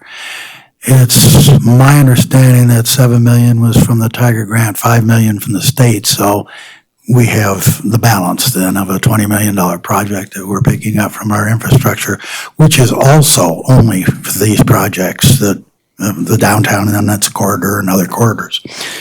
and other things that were done previously. How many questions do you get along those lines? I'm curious about this because very recently my neighbor came in and said, "Oh, you're going to narrow the lanes and it's going to cause problems." And I was really kind of surprised because obviously we've talked for years about the fact that the number of cars going down Carson has dropped considerably because of the interstate. So on using the money elsewhere, how many times are you asked about that? Stacy's referred to being asked about it too. I don't know if I have a number. I mean, we've had 20 plus public meetings and I include the board meetings and RTC in those. And I mean, you have seen the presentations, but typically one of my talking points that I like to use, because I do occasionally get those questions. A lot of times I don't get it. I read like comments in the newspaper or something like that. But I always try to hit on, that's something we're proud of at the city, is that we've tried to leverage local funds as best we can to fund this project. 70% of it's funded by funds that originate from non-local sources. So I try to hit on those in most of the public presentations that I give. There are, occasionally, I don't know, probably like, at every general public meeting, it probably comes up one or two times, but a lot of it, I think, happens in social media and the newspaper. So I'm just, again, making that effort to try to explain kind of the origination of these funding sources. Did that answer your question? You did. It sets up a question in my mind that looking through the other end of the telescope, and you'd be theorizing, but do you think that this emanates at all from the fact that we aren't taking care of our other streets as much as we probably should? I don't know if that's really a question for me, but yeah. I know, I mean, obviously that's a big discussion that we have around the city always about streets and how we can do, think outside the box of ways we can maintain them, but we're always thinking about it, and I know you are too, so. Thank you. Brad, go. And John just brought up some interesting points, and what I'd like to put on the record for the public, everybody that has a question about narrowing the lanes, the traffic counts at this point in time on East William Street, west of the 580, and South Carson Street are almost identical. And East William Street is 2 lanes in each direction with a center turn lane, which is what South Carson will be after the project. So if you want to get an idea of what the South Carson corridor will be like after the project is completed, go drive East William Street and look at the section that is west of the 580. That's the traffic that you're going to see and the design that you're going to see after the project is complete.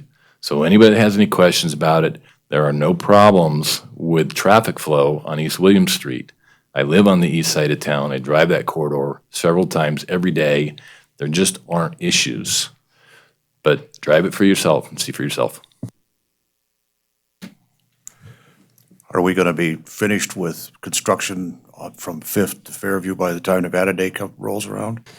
Yes, Mayor, the usual deadline. And I think probably in our first meeting, maybe 2 years ago, that was probably the number one thing we brought up when we were throwing it kind of all out there. The limitations of the project and construction schedule was when you're working in Carson City, if you're on the Nevada Day parade route, you got to have stuff cleaned and buttoned up by then. So SNC is well aware. That will include. Yes, that will include the roundabout. Go. Yeah, which brings to mind another question that's kind of outside the purview of this, and that is, how are we doing on the art for the roundabout? Where are we in that process? That's actually a good question, and there is an update on that. We've been eyeing a state tourism grant for about a year now. That was due in January. Mark Salinas really led that, did a good job reading that effort, created, I believe, a very strong application. We've submitted that to get some more funding for that art piece. And we also, you're well aware, RAC's, I know you are, but everybody else is well aware probably too, that we do have money from RAC and some from other sources to kind of leverage and do something really significant there. We find out about the grant application in March. So hopefully we'll have an update and we'll hopefully be a recipient of some more money. So thanks for that update.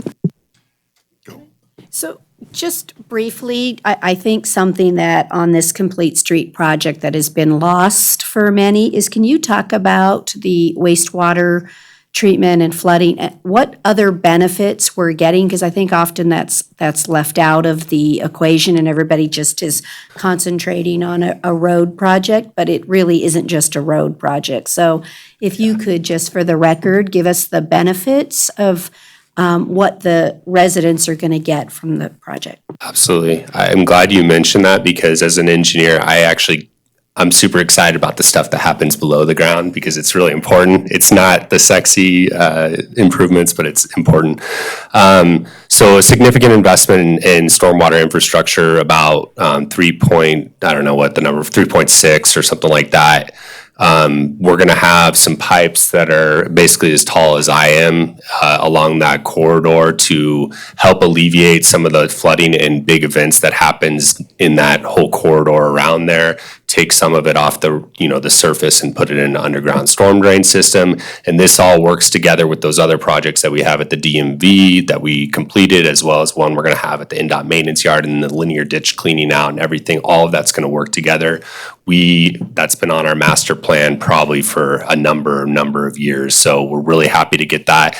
And that was a big part of our Tiger Grant application. I mean, when they're looking at all these different components of a project, we highlighted the critical stormwater infrastructure. We're also doing sewer improvements. We've got some old clay pipes that run east-west across that street that we're going to be replacing with this project. We have about pretty significant amount of water improvements with the corridor as well. So all three of those key utilities we are addressing with this project. I think those amount to about $4.5 million of this $20 million project, maybe even a little more than that. And then the last thing that we pointed out, which is another big strength of our Tiger Grant application, is we're going to be running fiber optic infrastructure. And I'm not the expert on how all this stuff works. We have some people at Public Works, but my understanding is for critical, security and communications and everything, this portion of that fiber infrastructure is really, really key for our whole city. So that's a big component, and that was in our Tiger Grant application, and I think stood out to the folks too. So yeah, I think overall, I think it's about $5 or $6 million in utility type infrastructure that you don't see above ground. I just wanted to comment generally for the public too, that we've been working really hard in the city to not cut roads, that we've just done this project. I don't want to do a utility project and come back a year later and do a road project. So I really want to commend the changes. We've really worked hard in RTC and at this level to be as efficient and effective with every dollar that we can so that we don't waste it, like I said, and come back and say, oh, now we got to fix a water pipe 2 years later. So I think there's a lot in this project, and I just wanted to make sure that the public understood we're really trying to be effective and efficient with the utility money and the road money, and that this is a very important project. So, thank you. Chief. And not to be lost, because we haven't really talked about it much since the design stages, but there's a fair amount of pedestrian and bicycle safety component that goes in here. And Sheriff knows we've had some serious issues with pedestrian deaths on South Carson Street. And that was another comment that I spent quite a bit of time talking to these folks about that called, is that they didn't realize how much better it's going to be for pedestrians with the warning lights, the crossings that we talked about, and the path, and which makes it the complete street project. But I want to put that on the record too, because it's a big part of it. So thank you. Jump in. You okay? We're okay down here? Anything else? Was it Emma? Was that correct? Correct. If you stand up next to Dan, does he look up or down? He definitely looks up. Okay. Yeah, that works for me too. Right? Dan, go ahead. SNC, go. So on behalf of SNC, Dan LeBlanc, Sierra Nevada Construction, just want to say, Mayor and Board, how excited we are to actually start this job. Like Dan said, we've been working on it with your team for many years now. When we proposed on it back in 2017. Emma and I were actually both on that proposal committee. We've stayed through it, through this whole process, and we truly are bringing our best teams down here. This is our priority, and we're really looking forward to getting this complete for you guys and just really being members of the community down here and being good partners and getting this done for Nevada Day. So we're excited about it. When's the groundbreaking? Did we set a date yet? I don't think we have a date, do we? We're working on it right now, so that'll be, I think, announced shortly. You know, Dan, it's critical that you maintain good communications with all the businesses out there. And it's critical that if you get a complaint that you talk, that you do your best to get back to them the same day or within the same few hours. That'll be a big step forward. So, just keep that in mind. I know you will anyway, but just keep the businesses out there informed as much as, don't rely on, I understand we got social media and all that stuff working at it. But take care of the businesses as best you can there. Be responsive. Yeah, one of the services we do provide, and I don't know if it's a service or just general consideration, but we are a very accessible team. We're a 24/7 team. I don't just mean, people that aren't sitting here today. I'm talking about myself and Emma. At the public meetings, we do make it very public that our cell phone numbers that we hand out are meant to be called. Like, it's not just an act. We want people to call us, and I'm happy to provide that number as well to everybody in front of me today. And if you do hear complaints or anything, give us that feedback. But we do want to be that buffer. We do want to be good partners, and we do realize construction is not fun. It's not easy. And we are guests in that corridor, so we do want to put their interests first, definitely. We obviously have a project to build, and we want to do that as fast and efficiently as possible. But we are very, very cognizant of it.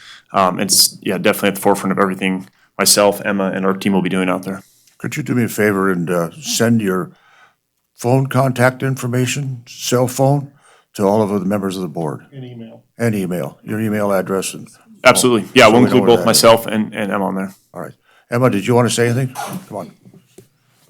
Just thank you as well. We're really excited for the project. I know a lot of the people that we talked to at the public meeting were excited also. I think once it's complete and everything's put together, it's really going to tie in the downtown project to the rest of the corridor, and it's going to look really great. I can't wait to ride my bike down the street, and the edible pedal will be great with this new bike path. So really excited about it and excited to be part of it. Okay, very good. Brad, I'm sorry. Just a comment. When we did the groundbreaking for downtown, we had the ability, or they allowed kids to get into the heavy equipment and see how they operate. If we could incorporate something like that into the groundbreaking ceremony, that'd be great. I mean, it was pretty popular, if I remember correctly, at the time. So if we can do that, it'd be great. Yeah, we'd be happy to, as long as the mayor isn't allowed in the equipment. We just like that caveat. Big kids. I was going to say the same thing about him, but now you already got me, Dan. So, all right. Where's the nearest gas line? Yeah. John, Supervisor Barrett. Thank you, Mr. Mayor. I just want to say a couple of things to our partners in this. You used the word guests, and I'm really impressed with that. I'm also impressed with the fact that you're designating yourself as your best team coming down to help us out. All right. Anything else from the board? Public comment on this issue? Anybody want to weigh in? Yep, come on up.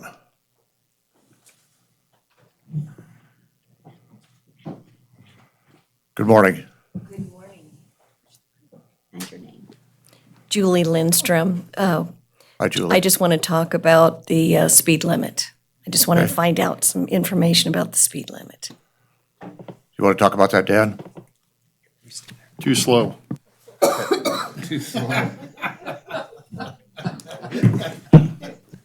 had that. That's because you're in a car and I'm on a bike. Dan Stuckey, City Engineer for the record. So the speed limits that we have proposed for this project is between north of Stewart, it'll go to 25. I believe it's 30 miles per hour along that stretch today. Between Stewart and Clearview, it'll go to 35 miles per hour. That's right. And it's 45 there today, I believe. And then Clearview South, I might need to bring Tom Grundy, the project manager, up on this. Tom, do you want to? Tom Grundy with Carson City Public Morning, Works. Tom. Dan's correct, and then from Clearview South, the speed limit will ramp up to meet the speed limit on the end-up portion of the roadway. So up to 50 Ramp up miles to an hour. what? 50 miles an hour south of Clearview. Does that answer some of the questions? Yes, but, Yeah, go ahead. yes, but I don't like it. What, okay, what, I all think right. we should start a little higher and then see how it progresses, if it's going to be okay to back to 45. Okay, let me see. Mr. Grundy's got his finger on the mic. Go ahead. I was just waiting in case anybody had a question for me. We have comments up here. Go. Stacy, you up? Yeah, I've said the whole time, I think it's about 5 miles too slow, but as I also said before, I kind of drive a little fast, so. But that's my 2 cents worth. I'd like to see it kicked up 5. So part of the issue is that we're adding 2 pedestrian crossings on the South Carson Street corridor. And if you don't lower the speed limit, then you don't have the ability to react in time to stop for those crossings. And so My comment is, there's very few pedestrians, very few. well, I could debate with you that the reason that there's few is because there's no crossings. So it's a chicken or egg scenario. So we can debate that offline. But we've tried to design a project where we are providing some safe avenues for people to cross the road because it's a very wide road. And in order to do that, there's some engineering and math that's involved, and that incorporates the width of the road, the time of lights, and the speed limit. And so that's where some of this math is coming from. And something else too is it'll be a new project, and while we're setting the speed limits on the initial project, it doesn't mean that we don't go back a year later or 2 years later and see if we got it right. So there's plenty of opportunities to change speed limits. So it's not set in stone. Correct. We often have people that petition us and ask us to look at certain areas, and we look at the speed limits. So it's not set in stone, but just to start. Supervisor Barrett, go.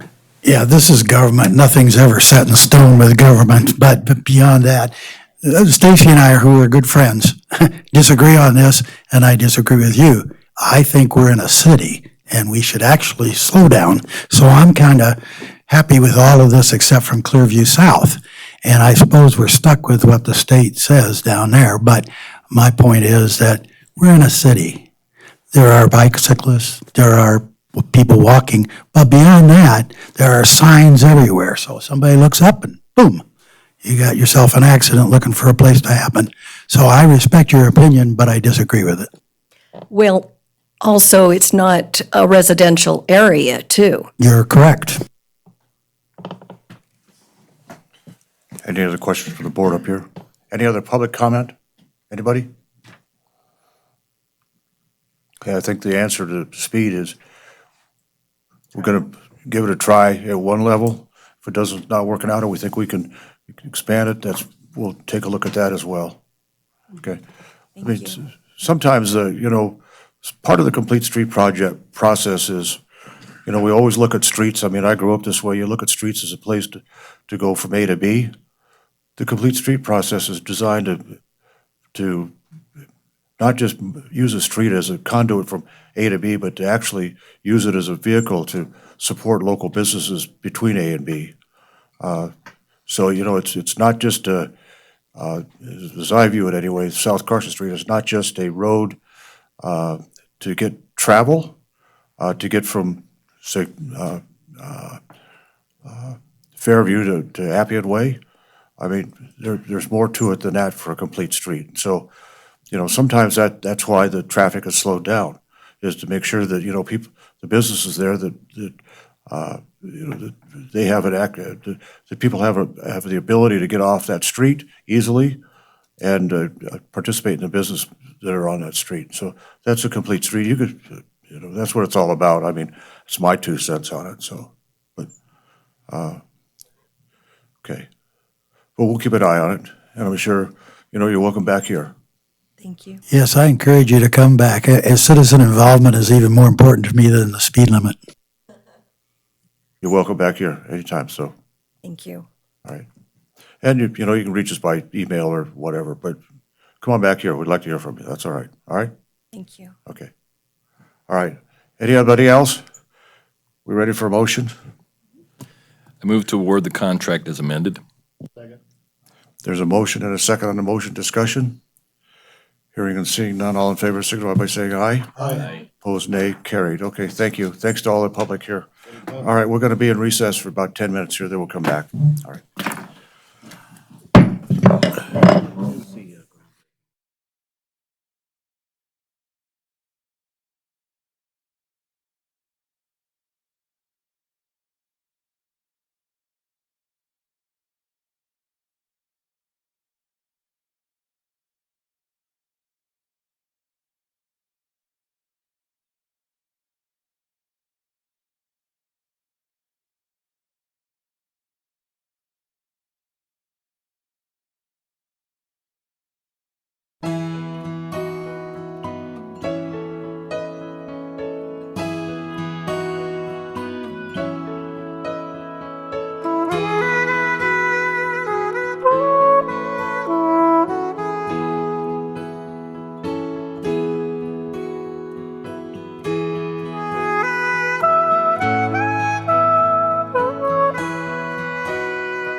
Calling the meeting of the Board of Supervisors back to order. We're now going to take up item 12 Bravo. This is discussion and possible action regarding contract number 1819-240 for the South Carson Complete Streets Project Material Testing and Construction Inspection Services.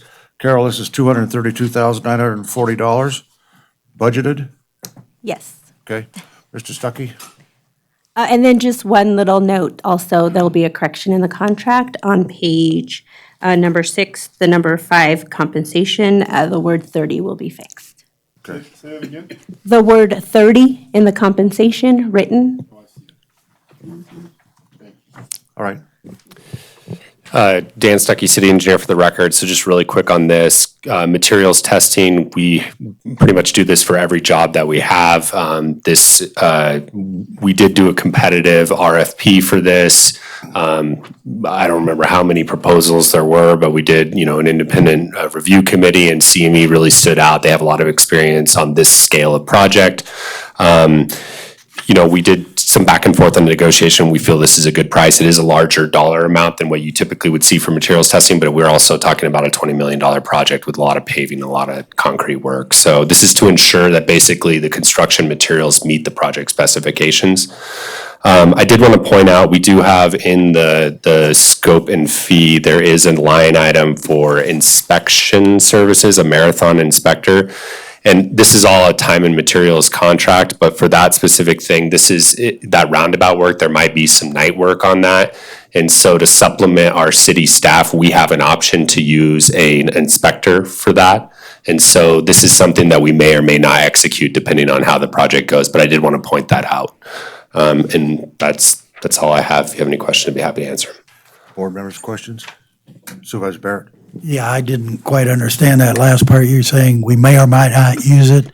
If we don't use it, is it lower? And how much are you talking about on the roundabout? Yeah, so they have a line item in there for $14,400 for a marathon inspector for about 15. That's the part we wouldn't use, all right, or might not, yeah. Okay. Yeah, so Thanks. if we don't use it, we would not spend $14,000 less on Thank you. this. Other comments from the board? Well, Dan, I'm going to tell you how old I am and also tell you a little story. When they built the Washoe Valley Freeway out there, as a young man, a young student, I was part of the materials testing. So I think that road has held up pretty well, How'd you do, Mayor? Said it held up good. I think it held up Held all up? right. Oh. And I was on the survey crew for the 4-lane highway going up to Spooner. Wow. Those are the days when you could get summer jobs with Department of Transportation. I don't think you can get them anymore. I don't know, maybe they do. But I tell you, it's good. It's a good learning lesson. So That's anyway. great. Any public comment on this? Yeah, Denny? Thank you. You might want to go out here. Denny French, Carson City, Nevada, Mayor, Supervisors. Recently, I've had concern, and this will give me an opportunity to ask, when you do in material testing, does that also involve soil that is used in backfill on projects? Yeah, so they'll look at the soil and make sure that it meets all of the project specifications for the backfill material and all that. And do you then supervise or suggest the order of different soil contents, of which might be more sand, more clay, and such, and the order that they're put into the construction sites? Yeah, so all of that is specified in the construction documents, a certain type of mixture of material, soil that we put into. And then the compaction? Yep. Okay. One of the things that was brought up in a letter Talk to us related. Denny, talk to us up here. Yes.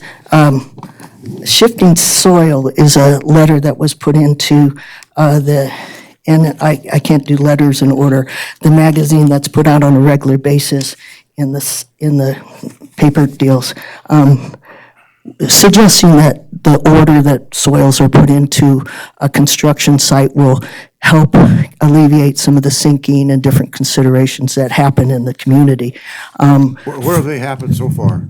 Well, the things that they're talking about in here are that certain projects were built on construction sites that had done everything according to the rules but the order of the soils. And those things weren't watched or managed as well as they might have been, which led to the sinking or the shifting of those homes, which caused foundation difficulties and such. And here they have, as far as liability, AB 421, and I looked it up, and it's considering who then would be liable for those issues. So I think it's real prudent for us to consider what I had mentioned earlier, and also to keep a real good eye on what's coming in and what order it's put in. So I appreciate the opportunity to have you here, and all of you. Thank you very much. Those are concerns, and the article was in the January 30th, 2020 on page 3, and I can show it to you later. We got it, we get it, we read it. Thank you. I assure you, we read everything. Well, I try to keep up on things that I feel are important to our safety and also to our pocketbooks. Thank you. All right. Thanks, Denny. Okay. Now I lost my place. Where are we on this one? We need a motion. Further public comment. Further public comment? Anybody? I don't see any, then we'll take a motion. I move to approve the contract as amended. Second. There's a motion and a second on the motion. Discussion. Hearing and seeing none, all in favor signify by saying aye. Aye. Opposed, nay. Carried. Okay, let's take up 12, Charlie. Carol, I'll do this. Discussion of possible action regarding determination that A&K Earth Movers, Inc. is the lowest responsive and responsible bidder pursuant to NRS Chapter 338. Again, it's a contract related to the South Carson Street Complete Street project. Is this budgeted? Yes, this will be budgeted out of 3 different Any other funds. changes we need to know about? No. Okay. All right. Dan Stuckey, City Engineer for the record. So this is the airport road. Supervisor Bagwell mentioned an effort that we're really trying to combine projects to meet different utility needs and roadway needs. And so this is a perfect example of that. The project limits are between 50 and Benoni Lane on Airport Road. And what we have there is we have a sewer pipe that's at capacity with potential future development upstream. So it was a #1 need on our wastewater master plan that we recently did. So we'll be upgrading the size of that sewer pipe. It's also an old pipe. We also have a water main in there that's 70 years old, 60 years old that we're replacing with this project. And then we're doing some roadway reconstruction as well along that corridor. Construction schedule, we anticipate starting, if approved today, late March and having it go through about the end of the summer. So that's the gist of this project. Okay. Any questions? Public comment on this issue? Anybody? Anybody want to weigh in? Board, we okay with this one? Motion's in order. I move to award contract number 193-00092 as presented. Second. There's a motion and 2 seconds on the motion. Discussion. Hearing and seeing none, all in favor, signify by saying aye. Opposed, nay. Carried. Okay. Let's take up item 13, Alpha.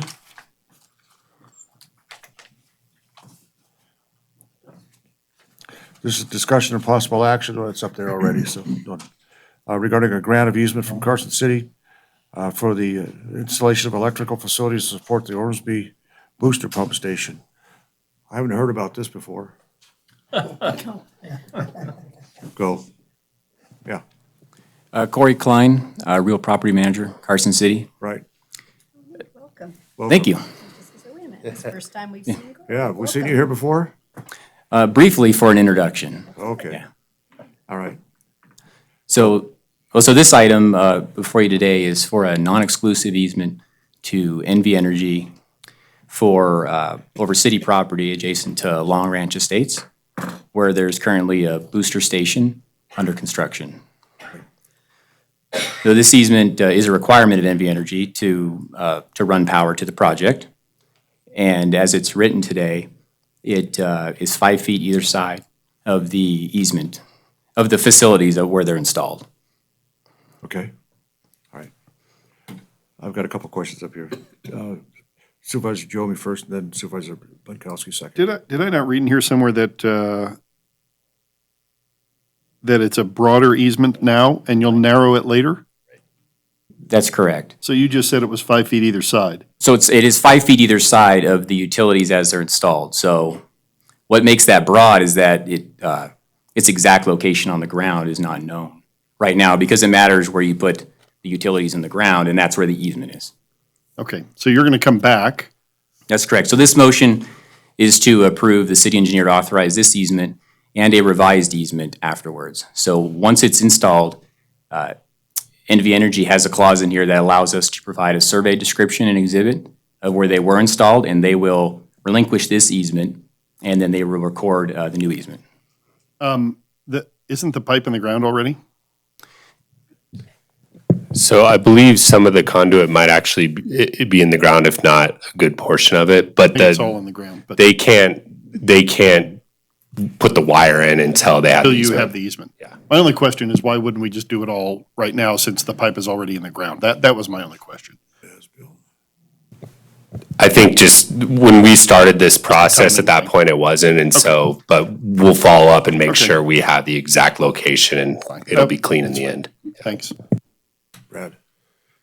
So I understand, as Stacy said, it's actually a blanket easement over the entire parcel that will be refined to an easement that's 5 feet either side of the center line of the utility installation. If, from what we heard during public comment earlier today, if going forward there's a potential relocation or modification of the location of the booster pump, then approving this easement, taking action on this item here today would not be affected, correct? Because the location would change, therefore the easement, the final easement would change, correct? That's correct. So this will end up being 5 feet either side of wherever this power gets installed. I just want to make sure that if we approve this now, that we don't have to come back and correct it later because of any potential future issues on the booster pump. You are correct. All right, thank you. Is this for underground or overhead facilities? Underground, and the language in here is very specific to this project. It's not like NV Energy can come back in and use this easement for stuff beyond what this project is, power for our booster station. Okay. Chief? Yeah, I just want to put on the record, I talked to Jen too about this because we had some sort of loose language on some overhead power lines on Lone Mountain that were across city property that allowed NV Energy to, I don't want to say take advantage, but probably go beyond what they should have done without talking to us. So I talked to Jen about the language in here, and she's comfortable with the language the way it's written, that any future work that NV Energy does relative to this easement, there's enough protection in here that we won't run into that same issue. Public comment, anybody want to weigh in on this one? All right, motion's in order, do a motion. I move to approve the easement and authorize the city engineer to sign the initial and revised grants of easement. There's a motion and a second on the motion, discussion. Hearing and seeing none, all in favor signify by saying aye. Aye. Opposed, nay, carried. Okay, let's take up 13 Bravo. This is discussion and possible action regarding a water exchange agreement between Carson City and the Anderson Collard Ranch Enterprises LLC concerning Kings Canyon Creek, Ash Canyon Creek, and municipal water use wherein the party's water use will be offset, and Carson City will pay 75 cents per 1,000 gallons if it uses more water, and Anderson Collard Ranch Enterprises will pay then existing municipal water rates if it uses more. All right, Mr. Schultz, you're gonna do this? Oh, you got Mr. Quaglieri here too. Eddie's here with me, I guess you need yes. help on this one, huh? I need a lot of help, Mayor. Good morning, Darren Schultz, Public Works Director. For the record, we are bringing before you here an item to combine, we're basically combining 3 previous agreements into one with the Anderson Collards. Water comes down Ash and Kings Canyon, and they don't need or use all of their water, so this is an opportunity for us to purchase some of it and treat it and use it and sell it to our customers. The 3 agreements, one was over 100-year-old agreement that was in place regarding to a city pipeline that was across their property. We needed an easement to do that. That was put in and built, and as a result of that, they got free water off of that pipeline across their property. We no longer need that easement. We're going to we shut off that pipeline. And then the previous two water exchange agreements, one for Kings, one for Ash, was of this same nature of purchasing water that they don't use. So we've been working on this for a little over 2 years now to bring it to this point. The city feels very good about the rates and what we've accomplished through this discussion, and we're open for any questions. Yeah, Brad. First question, or clarification under the explanation of fiscal impact. It just says approximately $30,000, but it doesn't say whether it's an expense or a revenue. And I did clarify it's an expense. That is an expense. And then under Section 1, Settlement of Claims, you're comfortable that there's going to be no outstanding disputes or disagreements from the previous agreements when we sign this agreement? Yes, we've, I think that's a big part of what took this so long was to dig everything up that had been around in the past and try and get it all memorialized here and close it out. And that was our effort, and the DA's office was comfortable as well. Thank you. Chief, Supervisor Joby. Who owns the residual water, what's left out of the percentages? So There's a few other properties up there that own little portions of it. So they're small, they, 10 or 5%. Right. But insignificant, right? How does this do anything for the issue we have being able to use that surface water? Does this in any way, because we know there's problems with that water and its use, so does this in any way improve our ability to use that? Unfortunately, by it trading doesn't. it or- No, we've been using this water up to this point. We're going to continue using it. Eddie reminded me this morning, we haven't, the ash water, we haven't been able to use that for a number of years because and that will continue even when this agreement goes in, but we won't be paying for that water. No, it doesn't. We won't pay for that water until we can use it. So if I read this right, the city uses, for the excess we use over what they use, we pay them 75 cents per 1,000 gallons. That's correct. And how does that compare to other water costs that we buy? So the closest water to this that we buy is the state Marlette water, and we pay 75 cents per 1,000 for that. So it's equal. Yes. Okay, I think that's it for now. Lori.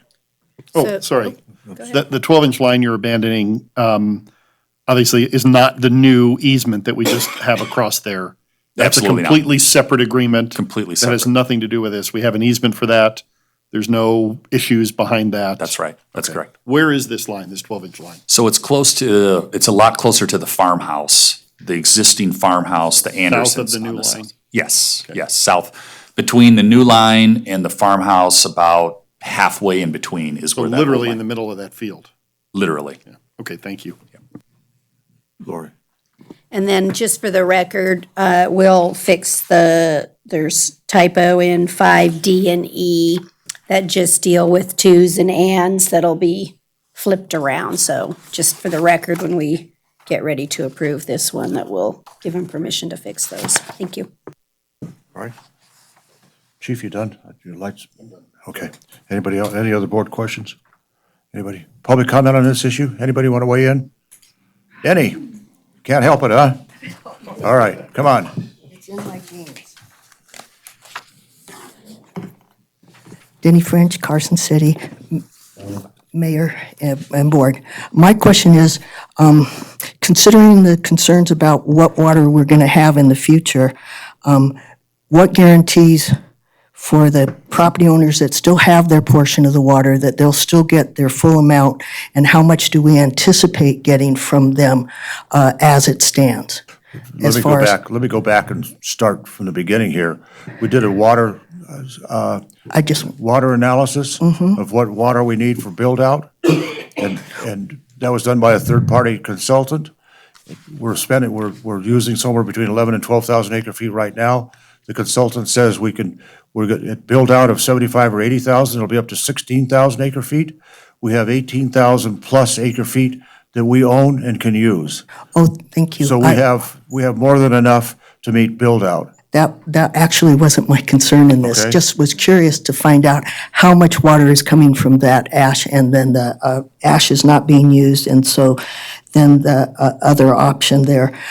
Just how much water are those supplying in this process? 30,000 divided by 75 cents. Yeah. Right. Do you want to answer? Got it. Well, it Go just, ahead. so that's how many gallons they're intending. We're paying 75 cents under this agreement. Well, I got the 75 cents. Eddie, I you just go. didn't- Yeah, Eddie Collier for the record, Water Utility Manager.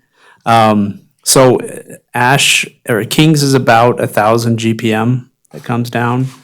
It's been pretty consistently at that for the last few years, but it changes through the season. So we own 65% of that, and then the rest of that is mostly Anderson's with the other owners. So it changes year to year. Right. It just depends on the snowpack and. I just and all wondered that. what would be available and that we would be paying the 75 cents towards. So that just depends on the season? Depends on the season, yeah. Thank you. Thanks, Eddie. Okay. Lately, it's been about 100 acre feet, 100 to 150 acre feet a year. Thank you. Okay. Any other public comment? What'd you do to your leg anyway? I just aggravated an old hairline fracture, but it sure doesn't feel like it's hairline. All right. We're doing all right today. Be careful. Okay. All right. All right. Further public comment? I don't see any. We're ready for a motion? I move to approve the agreement as amended. There's a motion and a second. A couple seconds on the motion discussion. Hearing and seeing none, all in favor signify by saying aye. Aye. Opposed, nay. Carried unanimous. Okay. Thanks, both of you. All right. Let's take up 13 Charlie. This is discussion and presentation only. This is discussion only. The One Tahoe Initiative. Somebody going to introduce this one? Lucia, okay. Good morning, Mayor and Board. Lucia Maloney, Transportation Manager of Public Works. As you know, I sit as Vice Chair on the Tahoe Transportation District Board of Directors as an alternate to Supervisor Bonkowski. Tahoe, like pretty much the rest of the country, has a shortage of funding for their transportation system. To that end, they have hired Morris Consultants to explore options and avenues for meeting that funding gap for their transportation system. They're to a point in their project where I felt it was appropriate to come provide an informational item to you so you could understand where they're headed, and any questions or concerns related to Carson City's interest in the basin could be addressed to the consultant before the project concluded. This topic really dovetails with the discussions I hope to have at the Board of Supervisors retreat later this month related to our transportation funding. So with that in mind, I'm pleased to introduce Derek Morris with Morris Consultants today. Thank you. All right. Thank you, Lucia. Good morning, Mr. Mayor, members of the board. Again, for the record, my name is Derek Morse, Morse Associates Consulting, here today on behalf of the Tahoe Transportation District to talk to you about what we're calling One Tahoe. The premise behind One Tahoe is pretty straightforward. It's a unique place. Environmentally, it's beautiful, it's stunning, it's almost mystical for some folks. It offers a quality of experience for the people that visit there or live there that is just amazing. And it drives the economy. It's a visitor-driven economy up in the basin. That's by far where most of the economic activity is, so it's extremely important that way. But all these things are being threatened, and one of the chief problems that we're having up here, one of the chief threats, has to do with transportation. And it's really the way we travel. We use the motor vehicle to go in and out of the basin and to drive around the basin. Annually, more than 50 million vehicular trips. A pretty astounding number on what is basically a very rural system. And so that's created a lot of issues for us up there. A couple of other statistics I think are of interest. 75% of those vehicular trips are being made by people who do not live in the basin. They come up there to visit. And about 25% then would be made by residents. 42% of those visitor trips into the basin are day trips. People come in for the day, then they go out. Some people stay longer. If you stay longer than the day, the average length of stay is between 4 and 5 days. And we could see a 25% increase in that visitation over the 2014 numbers between 2014 and 2035 because of the growth in our major markets. That would be California and, of course, the Reno, Sparks, Carson area. A lot of us go up there to recreate. And I use the word could because that is highly dependent on maintaining that quality of the experience we have up there. If we cannot maintain that, people will go elsewhere and spend their money doing other things. We all know the kind of the results of the traffic congestion up there. Anyone who's tried to get into Sand Harbor on a busy summer weekend, you often get turned away if you're not up there very early. And that's true at many other places. Unsafe conditions, when we have those people walking on that narrow lip of the pavement between the guardrail, trying to walk from where they parked their car down to one of the beaches. We've all seen that. And it makes, for the visitor, it makes a very negative experience. When we talk to people that during the ski season sometimes sit for 4, 5, 6 hours stuck in traffic trying to get back to Sacramento, that's something that discourages them from coming up there again, these types of things. So there's some real impacts. That we're not going to build our way out of that congestion up there. We're not going to build a bunch of new roads or anything else.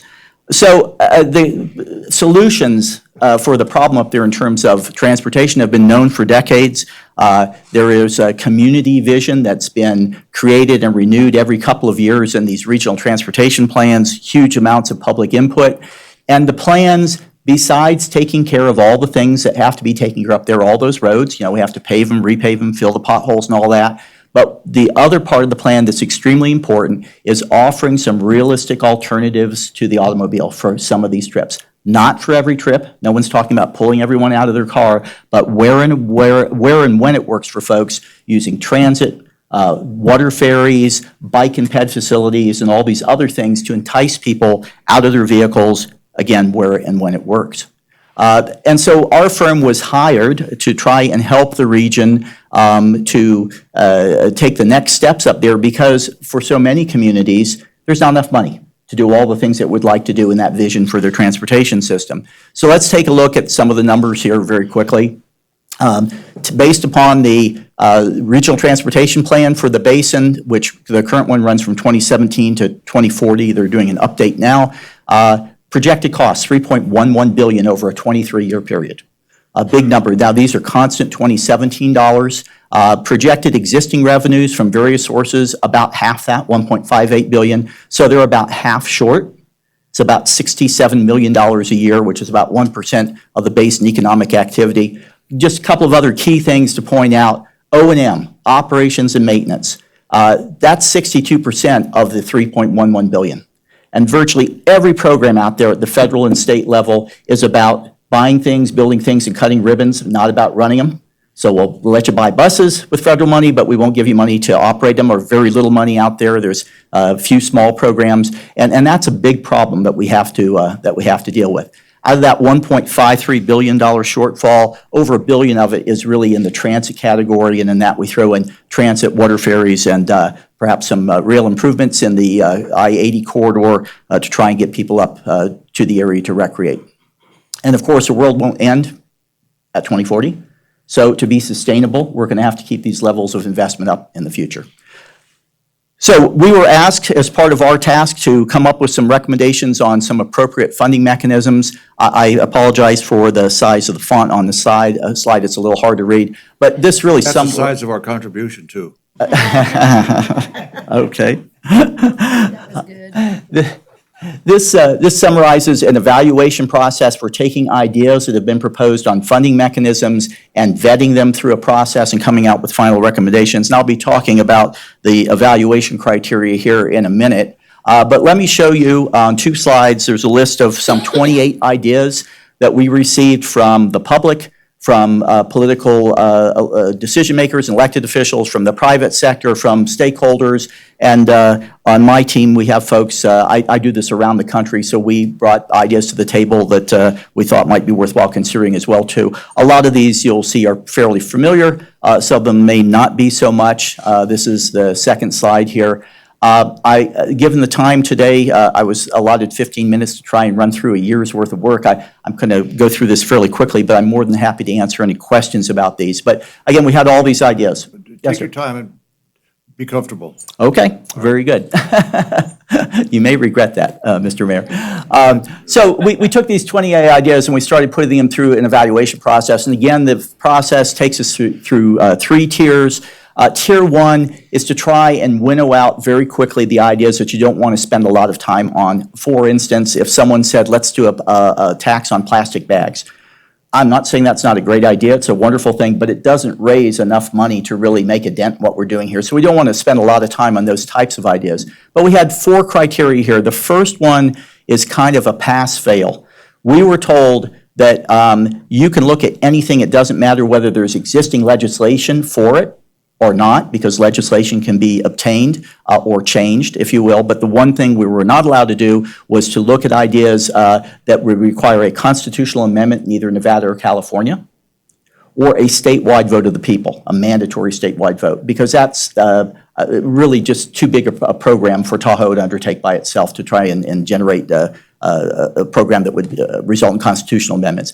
So that was a pass-fail. The next one was adequate gross revenue. This was the first blush at whether or not these ideas could generate not that entire $67 million a year, but a sizable amount of revenue to make it worthwhile implementing as a regional funding source. And of course, predictability. It is very difficult to run a transportation system if you don't know next month or next year if the money's going to be there to do the things that you plan on doing, and to pay those operators, to pay the people to fill potholes or to drive buses or to fix buses or any of these other things. And so predictability is extremely important. And of course, people like the idea that when they pay money for transportation, they can kind of see a link between what they're paying and the fact that it is going to transportation. So we took those. We took those 28 ideas, we ran them through the process. I'm not going to go into a lot of detail. These sheets show you the evaluation process at Tier 1. You have the 28 ideas that are down the left-hand side of these sheets, and we've evaluated each of the mechanisms that were proposed based upon those 4 criteria that I just showed to you. But I want to address 2 very quickly because we do hear this quite often. If you would look down there, number 7, new federal funding. The idea that the feds, and I mean, this would be great if they could do it, but the idea that the feds would guarantee from now till forever $67 million a year for to the Tahoe Basin, inflation adjusted over time, of course, because things change with inflation, that's simply not in the cards. 30 years of statistics show us that the federal effort in transportation in a real dollar per capita basis has been declining for more than 3 decades.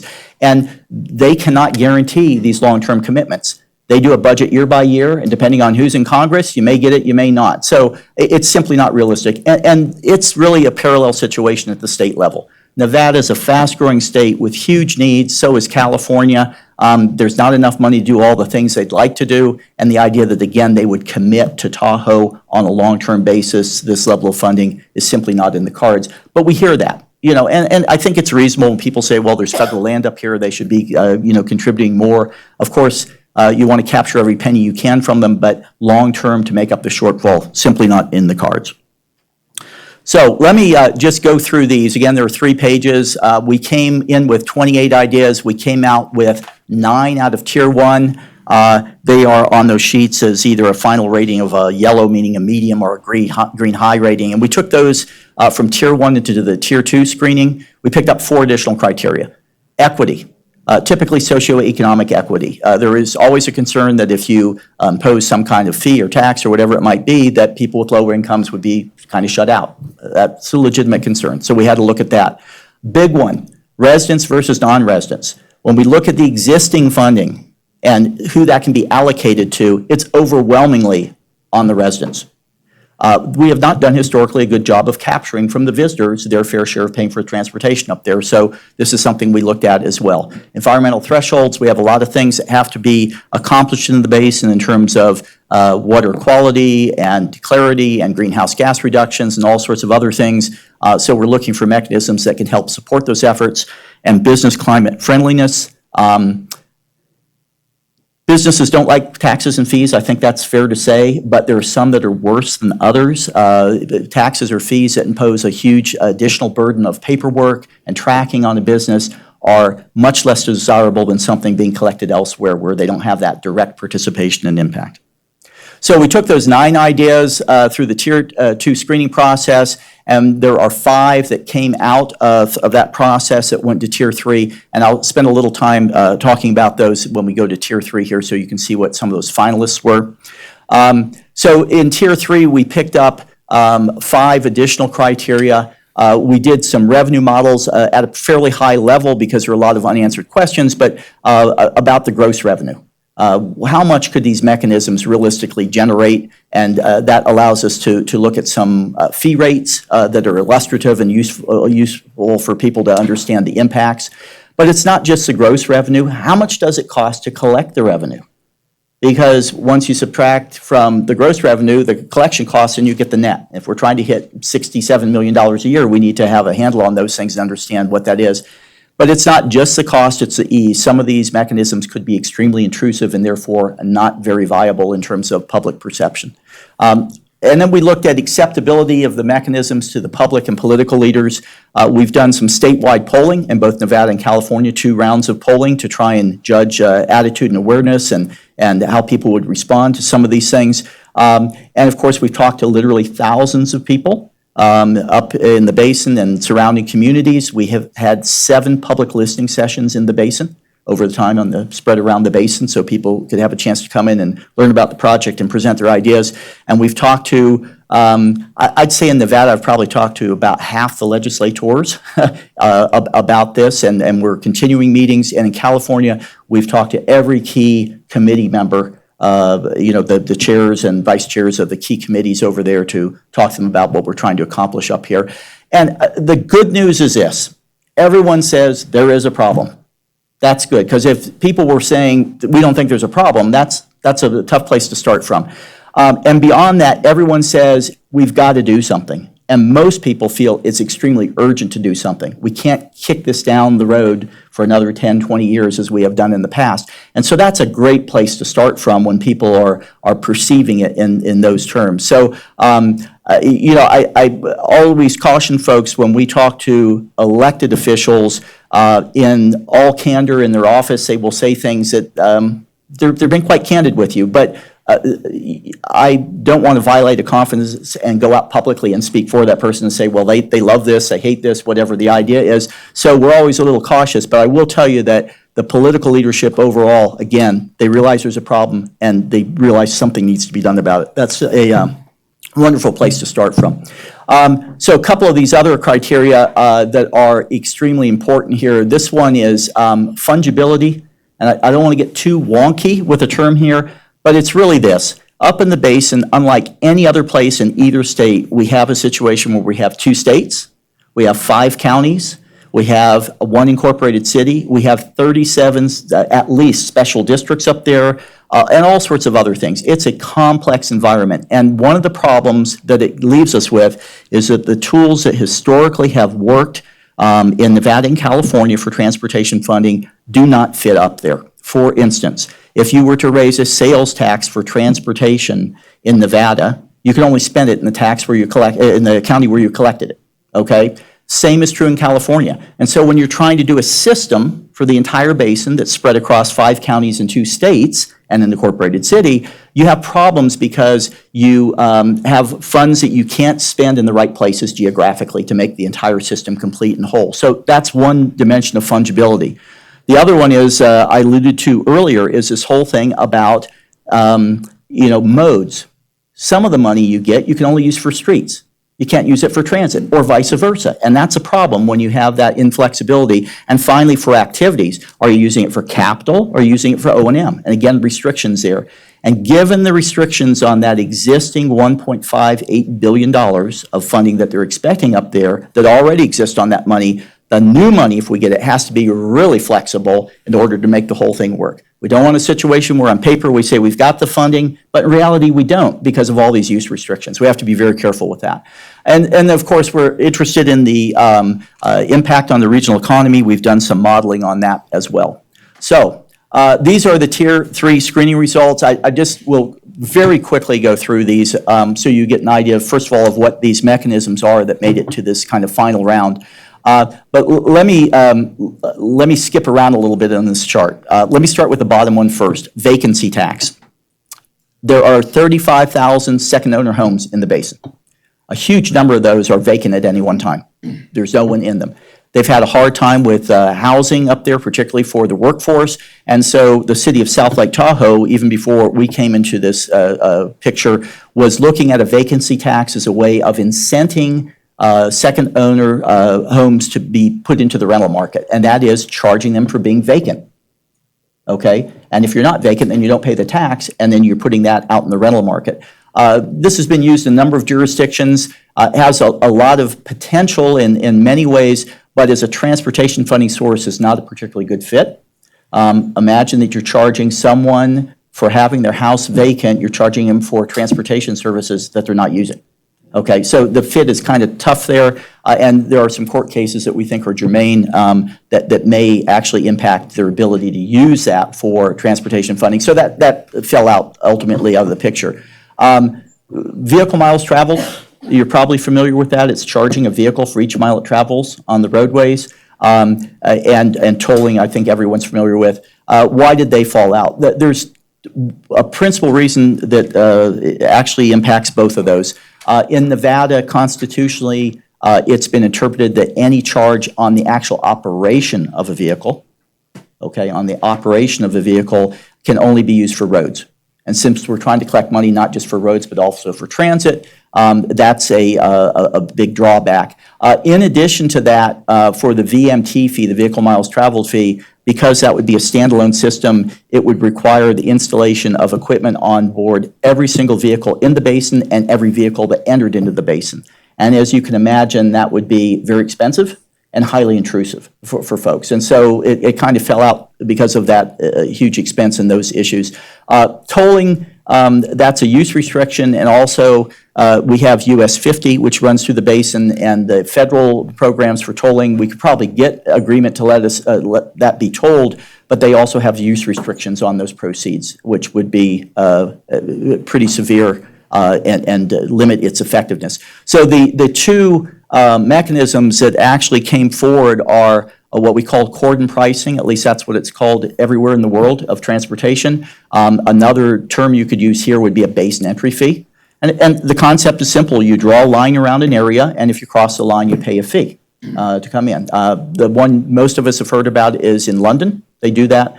They're about to, in probably the next year or so, you will see one up and running in New York City. They're finally doing that there because of the demands that they have for transportation funding. That's has a lot of potential. I'm not saying it's perfect, nothing ever is, but it has a lot of potential given the situation that we're in, because it's particularly effective, that type of mechanism, at collecting from the day tripper. I'm a day tripper. I live off the Mount Rose Highway. I go into the beach, or I go into ski or something else. I don't go up to their Rayleighs and buy my picnic. I got it down at the Rayleighs by my house, so I'm not spending the night in a hotel, so they're not collecting a hotel tax on me. And so I come and I have an impact, and there are a lot of other people like me that have an impact, but we don't contribute anything. And so this is an effective mechanism for dealing with that type of user up there. The zone transportation user fee is really a composite mechanism that has a combination of, in effect, cordon pricing for non-residents and for residents, something a little bit different. And it's really to address the fact that residents live in the basin 365 days of the year, right? I go up there probably 40 times a year, okay? That's a lot different than the person who lives here. It would be unfair to charge that person who lives here 365 days a year the same charge I would pay, for instance, as a visitor, only 40 days a year.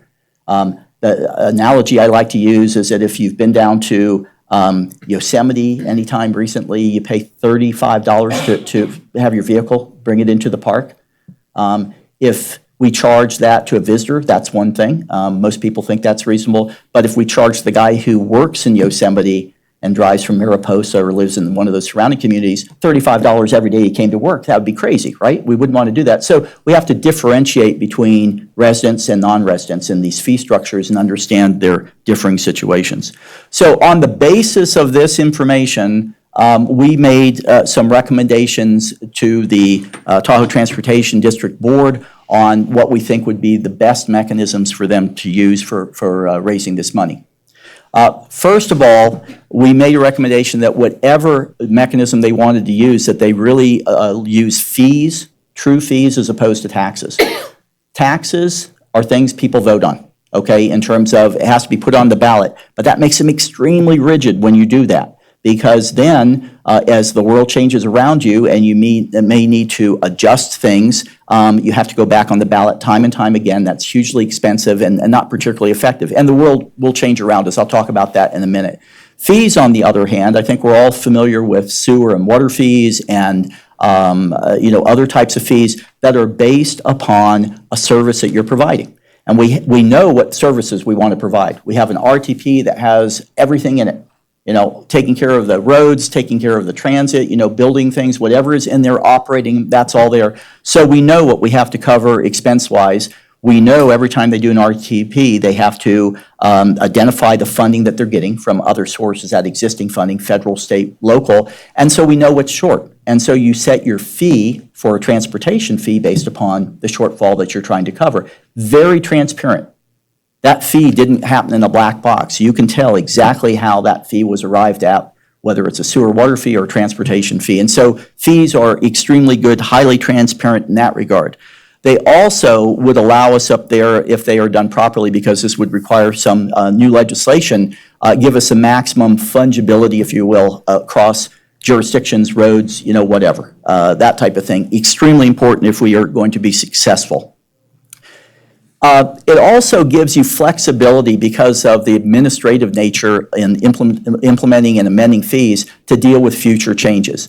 For instance, if the federal government were to say, we've got a whole bunch more money for transportation, you put that into the calculation, the fee rates go down. Okay, wonderful. Probably not going to happen. As a matter of fact, it's probably going to go the other way, but we have to be able to adjust the fees to make up for that shortfall. But there are some other things I will mention to you. Greenhouse gas emissions. That will have a direct impact on your transportation services and facilities that you provide. We have a climate plan here in Nevada now. California has things that people are working for. I am willing to bet that those plans will be made more stringent, those standards in the future. I think that's on the wall. If that happens, we have to have a way to adjust, because it probably means if they get more stringent that we will have to do some things sooner than planned. So we have to accelerate them, and we may have to do more of some things in order to meet those goals and standards that people have set. So the world will change around us. Technology will change. What people want in the community will change. You've seen that in your community. 20 years ago, 30 years ago, how many people were talking about your Smart Streets program in the main corridor through the downtown? Things evolve in the community. People want different things. That will happen up there as well, too. We have to be able to adjust to that. New technologies, other things that can come along. And we also have to be available, we also have to be flexible that we can adjust those fees and exactly who's paying what to make sure that we maintain some kind of reasonable equity, that people are paying a fair share. Visitors, non-visitors, whatever the groups of people may be. So those were the recommendations on let's use transportation user fees rather than some other type of collection mechanism. And specifically, we recommended 2 different types of fees in the basin. And I will caution you, you'll see rates here. These are illustrative. There are thousands of hours of discussions that are going to happen to try and figure out exactly who's going to pay what, which groups we're going to give breaks to. Are you going to give veterans a break on fees? Are you going to give the elderly? Are you going to give low-income people? There's all these things that haven't yet been decided, but our revenue models can give you an order of magnitude of what we're looking at. The first, for non-residents, for folks that are not commuting into the basin to work, we're talking about groups of 1 or more persons arriving into the basin. We would be charging them, again, illustrative, $4.10 a day. Okay? If they're coming in to work, they're commuter groups, it would be $1.06 a day. And that doesn't matter if you come up there and you're by yourself or you're carpooling with a bunch of people, it's for that group. This is a group charge. For residents, we use something a little bit differently because this is more effective in terms of collection. It would be a transportation fee based on per household basis. Our estimates are around $7 a month. And for resident businesses, it would be a sliding scale depending on trip generation, and the average is about $71 a month. If you look at this fee structure, one thing to keep in mind, $1.53 billion. This fee structure raises 95% of that $1.53 billion on the non-resident, on the visitor, to write the fact that it's almost exactly reversed on the existing funding, okay? 5% is coming from residents under this. Again, there's a lot of discussions. What would this look like? What special groups and carve-outs you want to do? In the end, that will impact collection costs. It will impact the rate structures, but if we're still on track to get the $67 million a year to make up for the shortfall and provide all these services, then the rate structure would have to be adjusted to get that net revenue. One of the things I'll just quickly point out, what do you get for this money? Well, in that shortfall, if that were made up, there would be an 8-fold increase in transit services within the basin. Okay, huge increase of transit services. Extended hours, more frequency, extended coverage, this type of thing that would allow people to do more. But also within that plan, okay, there are other things. One of them is streets up there are a mess. There's a lot of work that needs to be done. It would bring the streets up to a reasonable standard, in good shape, and keep them that way. It would provide enough money to stripe and plow and fix guardrails and do all that other stuff, the baseline stuff. It gives you money to operate the transit services, to fix the buses, to clean the transit centers and all these other things, but it provides a complete system, an integrated system of so many dimensions. One of the things that I think is great that recently happened, I don't know how many people have had a chance to be on the new bike ped path there between Incline Village and Sand Harbor. That plan includes that type of facility completely around the lake. Okay, and many offshoots to the popular trailheads and other destinations and everything. That's all part of the plan, again, to allow people where and when it works to use something differently, more efficiently, with park and rides and then buses or paths and trails to get to those destinations. So it's a pretty grand vision. I'm not here to talk about so much the vision. I'm here on the money part, but people need to understand what they get for it. A resident household is going to get free transit, right? They're going to go to no fare transit. That's in the plan, for instance. So I always like to close with a slide like this. And it goes back to this. Everyone is going to look at this list of ideas, our recommendations, even the ideas, those 20 ideas, and say, I don't like this one, I don't like this one. That's fine. But if you agree that there is a problem, and if you agree that it needs to be fixed, then the real conversation is about, well, what can you support then to do this? And that's what this whole dialogue is about. We are here trying to help encourage that conversation, but that's really what it's about. Because the alternative is to do nothing. And if we do nothing, we can see pretty clearly the indicators that things are going to get worse up there. The economy is going to suffer pretty dramatically. People will go elsewhere. And most people find that unacceptable to see that type of a future. And so now is an opportunity. Now is the time to do it. So again, I always encourage people, if you don't like these ideas, or if you have specific concerns, you want to bring those out so people can hear those and understand them. But again, there seems to be a commitment to doing something to fix the problem. And finally, we've got a whole bunch of other things we're still working on with TDD. Recommendations on administrative structure. Governance is extremely important. How, if you get new funding, is it going to be programmed for projects? We have multiple providers up there. TTD doesn't fix potholes, so there would be funds that would be passed through to the local governments to fix potholes and do some of that work. They run some of the transit, not all of it. Some of it will go to other transit providers, so we need a governance structure for that. We are looking at the enabling legislation and timelines.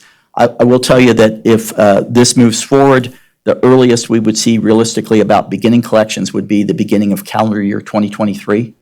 There's a lot of work. That sounds like it's way off in the future, but getting things organized, getting the legislation passed and so forth to make all that work, it's a pretty robust program that would need to be undertaken to do that. So I've got some other slides and other presentations. If you're interested in timelines, I can give you more detail on that as well. So with that, Mr. Mayor, thank you so much for your attention, you and the board. Board comments? Go. Did I hear correctly that you said your objective is to go to no free transit? So those fees will cover your existing fees that you get off of transit plus the increased need? Yes.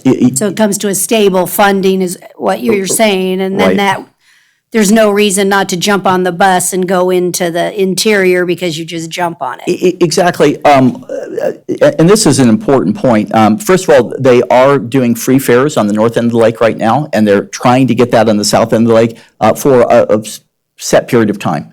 And what they find is that, first of all, ridership goes up dramatically, okay? As a visitor, when you're in a strange community, you know, if I get on the bus, I'm going to have 50 people behind me, you know, I'm going to be so embarrassed, I don't know what to do. You just get on, you know. And so they found that it allows them to maintain their schedules better, they stay on time. And the fact of the matter is that most communities, you know, the fare recovery, if you will, the amount of money that comes in is pretty small. So in communities such as one I like to use is Park City in Utah, if you've ever been over there, you can park your car. It's all free. I mean, you pay for it somehow, but it's not with fares. And you don't need your car while you're there. You can go any place. There's a bus every 10 minutes. You know, you can do all these things, and people love that. It makes it such a better experience for them. And so they have taken that view of transit is an amenity that we're offering our citizens and our visitors. And we're making that up in other ways because we're getting better economic activity, because we have a better experience for people to come. So, you know, it's a real advantage. At least these communities see it as an advantage to offer that type of free or no fare service. And then can you just tell me, I looked at, I think number 13 or something, your special district is a transportation GID. Do you see many local governments and going to the methodology to make districts to cover their local roads? Do you see that as the trend? Because the gas taxes are not generating, we're getting vehicles that do better on gas mileage. What do you see as the national trends or opportunities in Nevada to handle the local road? Because I don't think this particular problem is actually any different than issues we face on how do we fix our local roads. Where do you see those trends or opportunities? That's an excellent question. By last count, I believe there's probably 50 jurisdictions nationwide that have what they call transportation utilities. And most of them, not all of them, most of them are focused on roads. And it's basically, they treat the road system as a utility just like you would sewer, water, storm sewer, that type of thing. And so there's typically a charge per household. That's very similar to what we're talking about for the in-basin residents. And then they have a fee for businesses depending on trip generation. And again, it's very transparent. They say, well, what do we need to maintain the system? You know, we know how many times we have to go out and repave or restripe or do this. So you can get to the numbers pretty well, and you can justify this is a fee level, just like if you were running a sewer or water utility type of thing.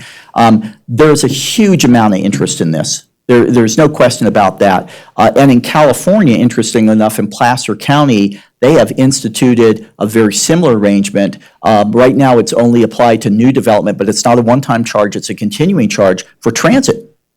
The same idea over there. Now, that's not enabled in Nevada, so you don't have the ability to do that. But I think, again, if we get to the point where we talk about we've got a problem, we've got to fix it, then the conversation is, what's the right mechanism or combination of mechanisms that we can use? I think my personal viewpoint in terms of my familiarity with transportation utility districts, it's a great concept. And particularly as we move into the future and we see that we are going to have more and more problem with fuel taxes, with the vehicle efficiency and all these other things that are going on. And it's such a direct connection. You know, you're paying this to pay for that transportation, system, and it's transparent and very accountable and that type of thing. So, I have clients that are interested in this. We're trying to help them through that. In Nevada, it would require some new legislation here, enabling legislation, to make that possible. But I have a feeling that many communities would be very interested in at least having the option to do something like that.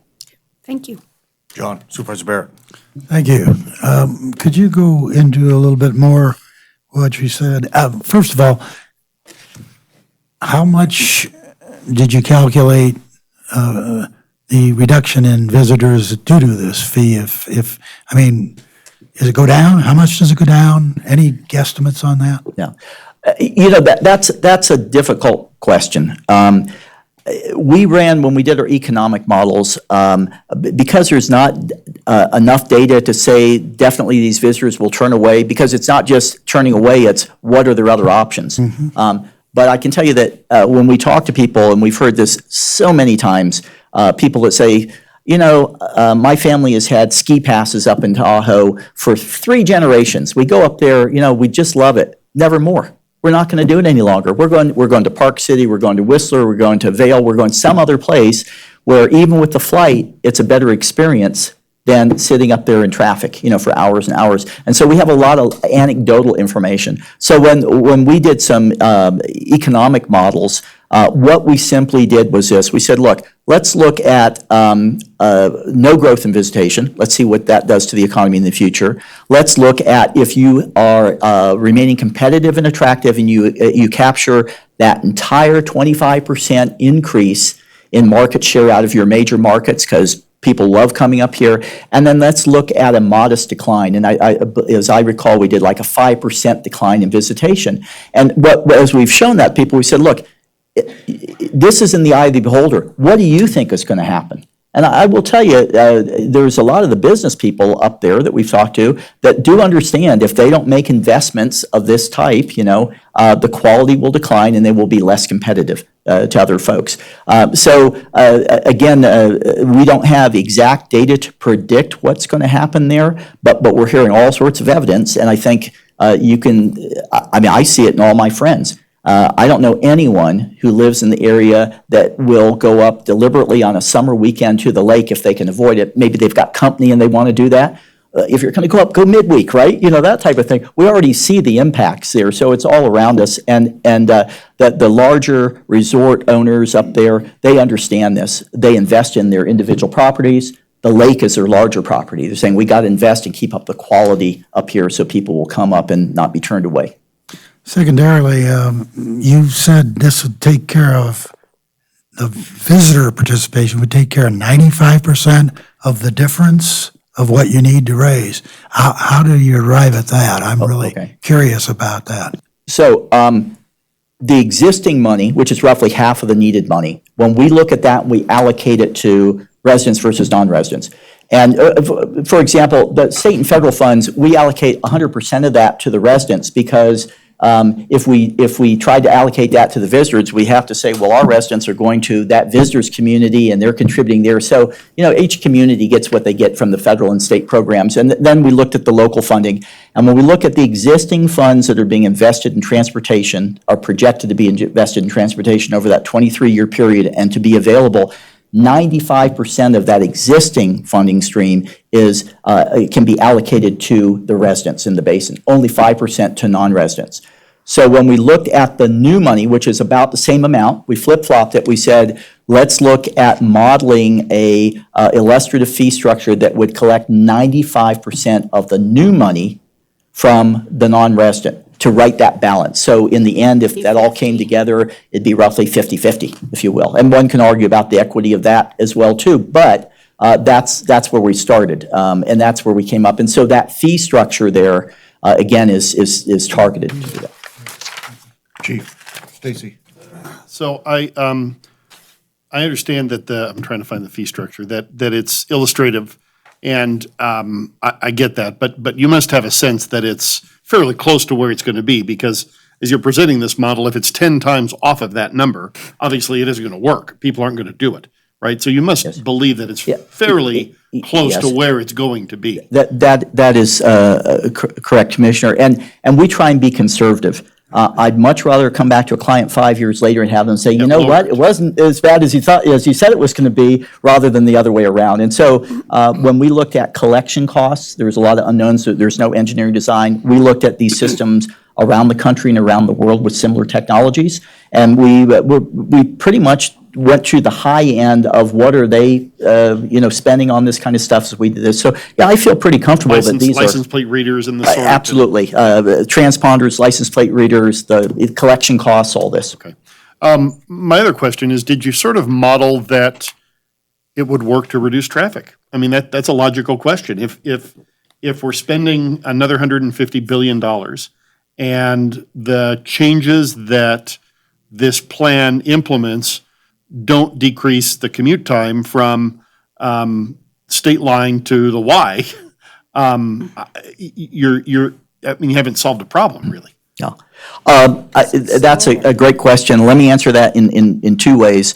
There are some very detailed transit plans that were done by the TTD a couple of years ago where they looked at expanding the transit system within the basin. And these were very much modeled after successful programs in other communities where they have actually gone from, right now, I think they capture right around 1% of the total trips on transit. And these plans are projected to bring them above 20% of the total trips.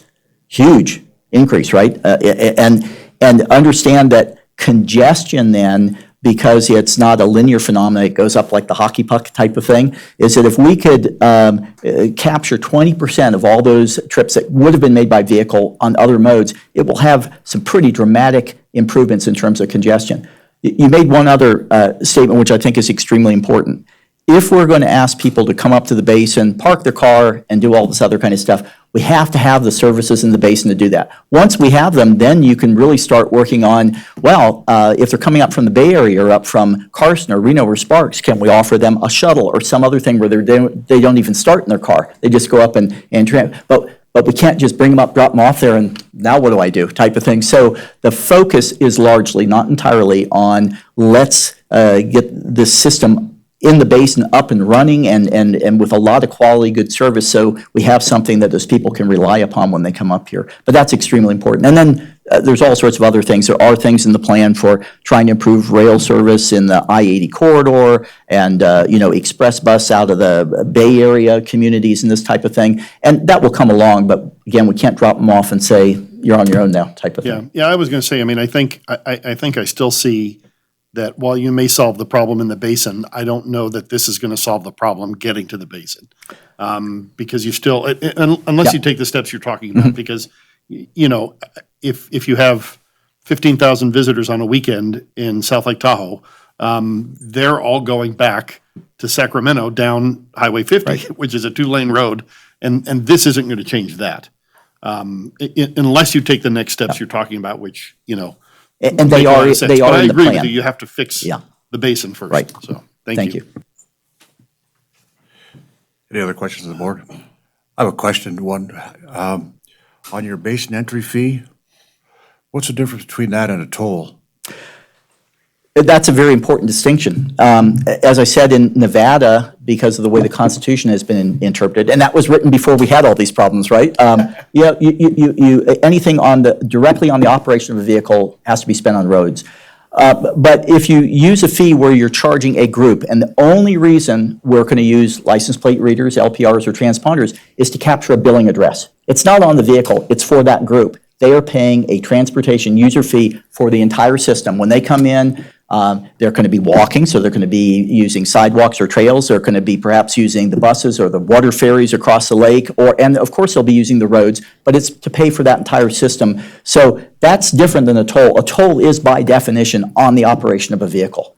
So one may look at this and say, well, that's a kind of an artificial distinction, but it truly isn't. It is to collect from that group of people for the entire system, an integrated system. Okay, all right. Public comment on this issue? Anybody?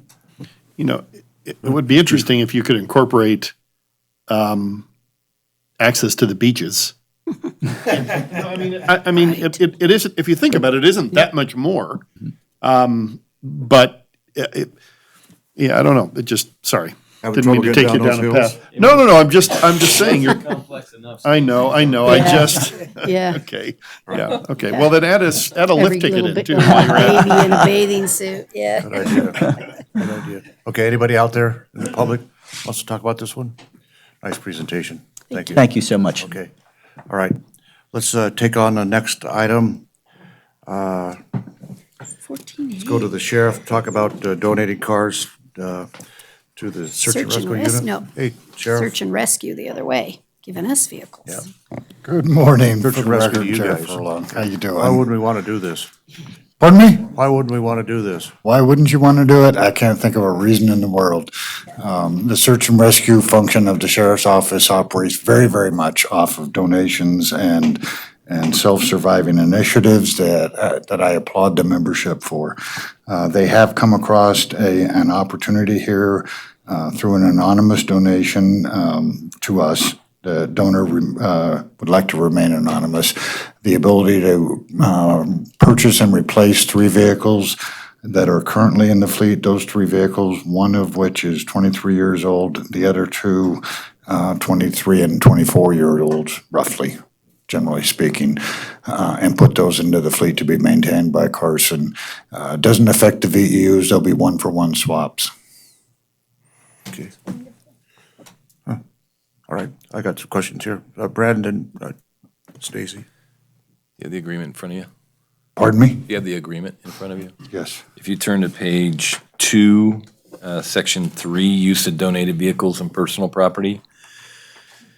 It says the vehicles and associated personal property are conveyed to the city solely for the use of CCSSAR and the performance of search and rescue and related functions, and for the related training as determined appropriate by the Carson City Sheriff and Executive Board of CCSSAR. And then the next line says, if CCSSAR ceases to provide search and rescue functions, CCSSAR will be solely responsible for the reconveyance of the vehicles and associated personal property, including any cost related thereto, to a similar search and rescue organization. My question is, just for clarification, is that CCSSAR doesn't own the vehicles. The city owns the vehicles. So wouldn't the city be the one that would be responsible for reconveyance to the new search and rescue entity? That's what I picked up on it too, but that's why.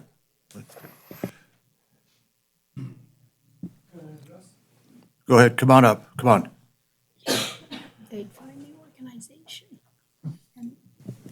Dave Spencer, current commander, Carson City Search and Rescue.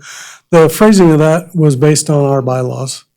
Our bylaws read that if we happen to cease to exist, that we would redistribute the equipment, gear and equipment. Correct, although the vehicles are purchased by a 501c3, we are donating them back to the city for use by Carson City Search and Rescue. The Nevada revised statute is not going to go away. The sheriff is going to continue to have a requirement to have a search and rescue, but because it was in our bylaws written that way, bylaws written some 20, 30 years ago, I added it to this agreement. So I guess this question would go to you, Dan. You can't convey something that you don't own, so how do we solve this dilemma?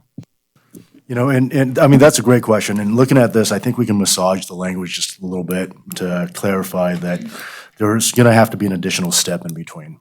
So it could be in coordination with the sheriff's office for reconveyance. But I think really the crux of this provision is to make sure that search and rescue would be the responsible party for any costs associated with the reconveyance. Now, if you read on later on in this contract, there's another provision that speaks to, what happens at the end of the life cycle of the vehicles.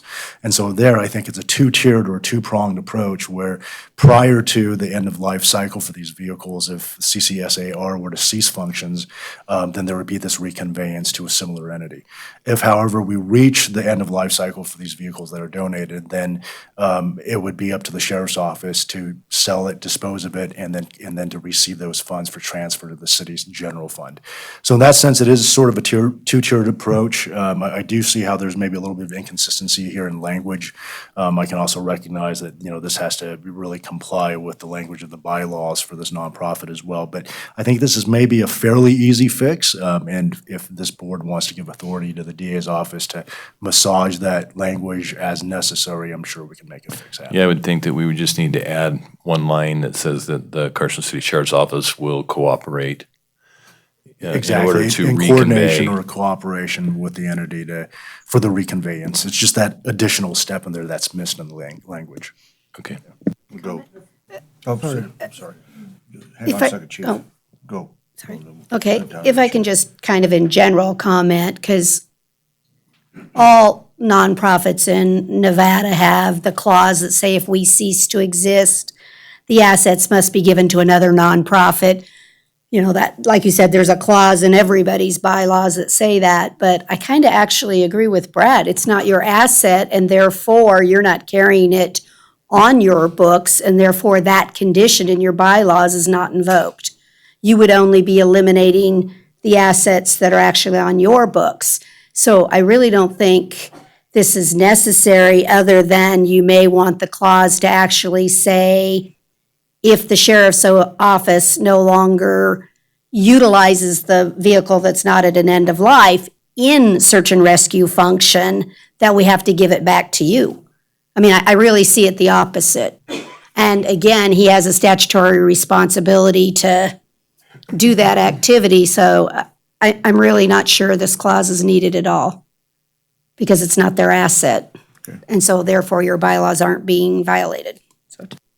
Okay. Chief? Yeah, that was my comment. I mean, that language doesn't seem applicable to me. I mean, CC, search and rescue, has obtained the donation. And by the way, thank you. That's an incredible effort that you guys put into, I mean, to get over $100,000, almost $200,000 worth of vehicles is quite a contribution to the program. So thank you. But it's being donated by search and rescue to the city for use by search and rescue. So the title will be in the city's hands. So it isn't a CC, it isn't a search and rescue asset. It is not their asset. It's the city's asset to utilize unless that asset is conditioned. But still, it's a city's owned asset. So, Go. I think I'm going back in time, and I wasn't a member of the unit, but I think when the bylaws were originally written in that format, it was to ensure that gear that was procured for the search and rescue function, if the unit ceased to exist, it would be donated to other search and rescue units. And now, through discussion, I understand, I get where you're coming from. Our goal would be that if this is a perfectly good piece of equipment and we're not going to function anymore, we'd like to see it go to another search and rescue unit rather than get used, in some other function. and if that's the case, then we would have to change this language. Because otherwise, it's a city asset to do far. it. I mean, No, just restricted to use. just, Yeah, restricted to use, yeah. Just that the sheriff's office is restricted to use it in search and rescue activity. To meet your goal. Right, which it's in here. We can only use it for the goal in which it was intended. okay. Public comment on this issue? Anybody? I don't see anybody. Board? I think the contract needs some work on it, but I think we can make a motion to send it over to them to work on it, because it's a great donor. It's a great benefit to search and rescue as well as the sheriff's office. So, all right, go try it. Try a motion here. I move to approve the agreement and direct the DA's office to come up with some clarifying language on section 3 on page 2 to clarify that the assets are owned by the city and will not be reconveyed by CCSSAR. I think I'll just leave it broadly at that. There's a motion, did I get a second on it? A couple seconds on the motion discussion. Hearing and seeing none, all in favor signify by saying aye. Aye. Opposed, nay. Carried unanimous. And again, Yeah, go ahead. Thank you. If I could, I don't want the unit to be getting credit that it doesn't deserve. We did not go out and solicit these funds. This was a trust fund, a donor that came to us. So we don't deserve any thanks, other than the fact we're trying to make better gear for our folks so they can be safer out in the field. Well, if you can thank them on our behalf, because you know who they are, obviously, that it's an incredibly generous donation. I think you still get the credit because the donor knew you guys were a wonderful organization that could be trusted to handle the assets. So it's still a tribute to your organization, and thank you for all you do. And you had a good party out there at the Elks Lodge. Wish I could have gone. It was good. It was good. All right, anything else on this? Thank you very much. All right, we got 10 to 12. We're gonna recess until 1:30, but let's go see how we do here. Let's Let's reset, we're going to recess as the Board of Supervisors. We're going to reconvene as the Liquor and Entertainment Board. Let the record reflect that all the members of the Board of Supervisors who comprise the Liquor and Entertainment Board are here. Let's take public comment.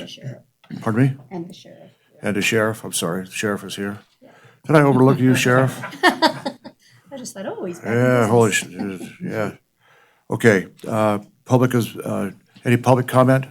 Beginning public comment? I don't see any. Minutes of February 1st, 2018, been a long time. Anybody? Motion's in order. Move to approve the minutes of the Carson City Liquor and Entertainment Board for February 1st, 2018. Second. There's a motion and a couple seconds on the motion discussion. Hearing and seeing none, all in favor signify by saying aye. Aye. Opposed, nay, carried. Let's take up item 19, the business license this is for discussion only, the presentation regarding the liquor hearing officer's annual report for 2019. Hope you're going to do this. Yes, sir. Hope Sullivan, Planning Manager. Just briefly, we had 9 meetings. In those 9 meetings, there were 13 liquor licenses were approved. No hearings were conducted relative to revocation. The Sheriff's Office conducted compliance checks, which led to 3 citations. And in general, we've been handling this with a hearings officer now for 2 years. It's going really, really well. Good. The customers are really pleased with how quickly we can pull together a meeting for them. We're working really cooperatively with the Sheriff's Office, and I think it's going really well. And with that, I'll conclude and answer questions if you have any. Any questions?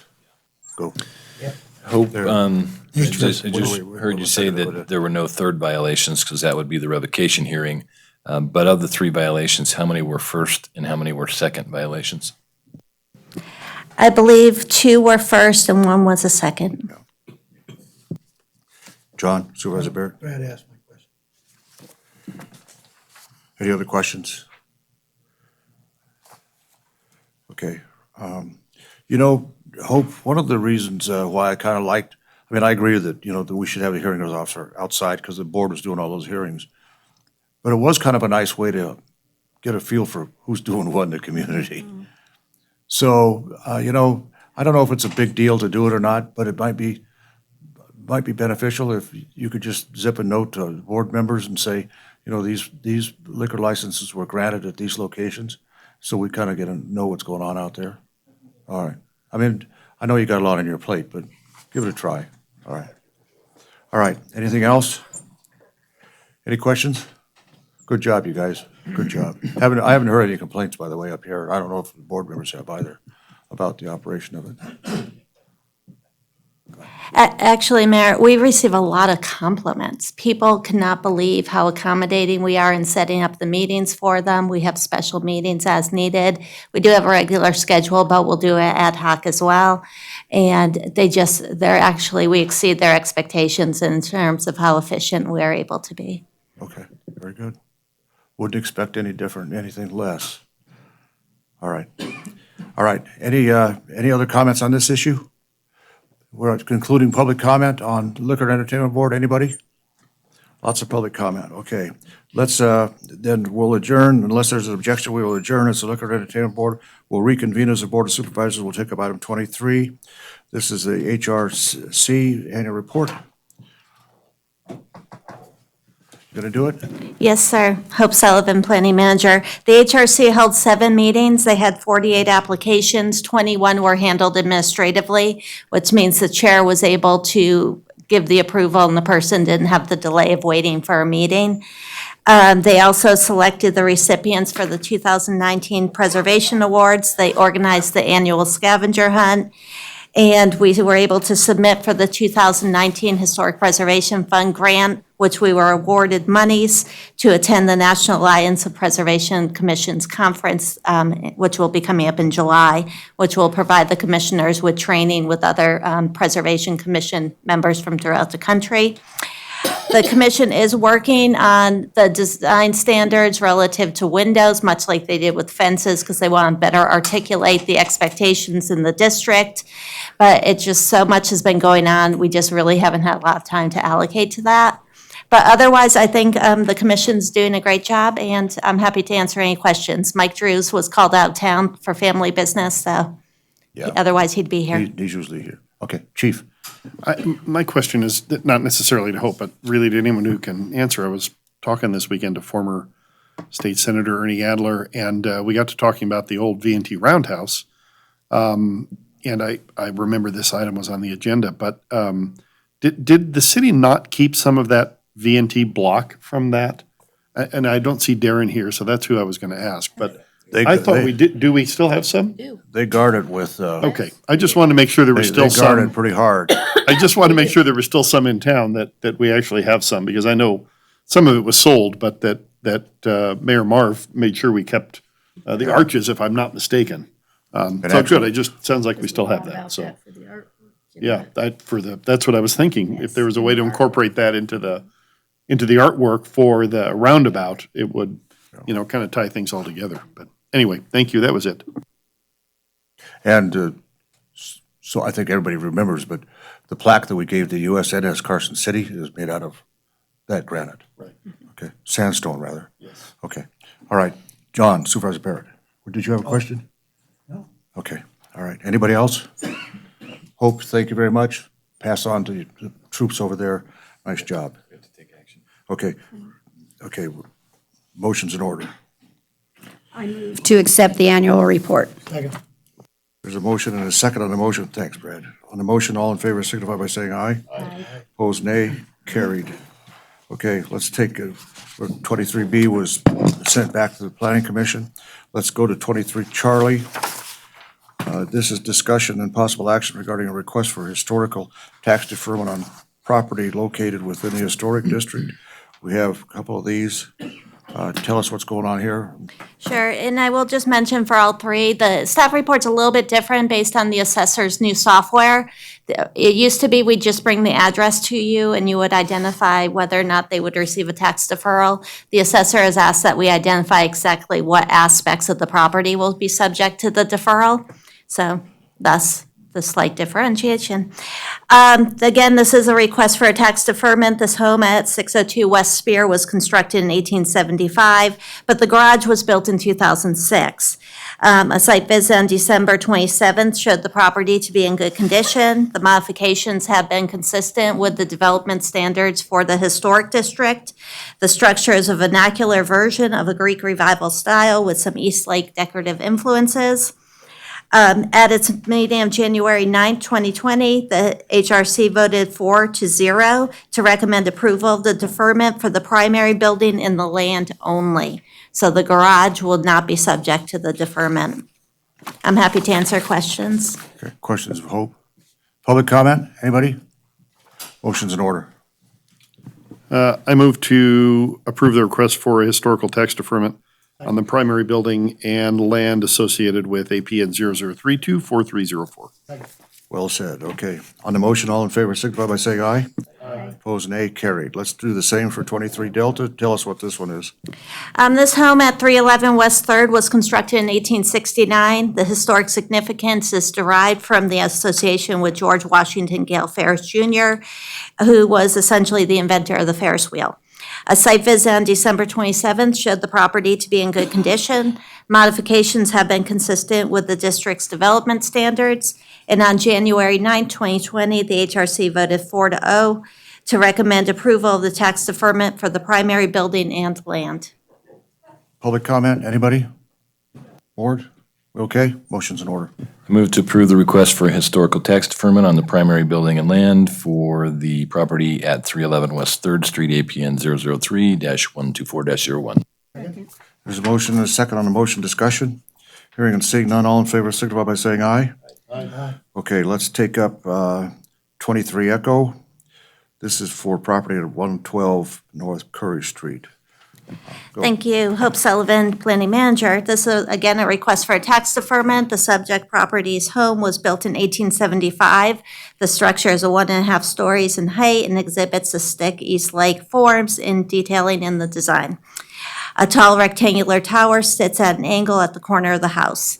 The garage was constructed in 1994. A site visit on December 27th showed the property to be in good condition. Modifications have been consistent with the development standards for the historic district.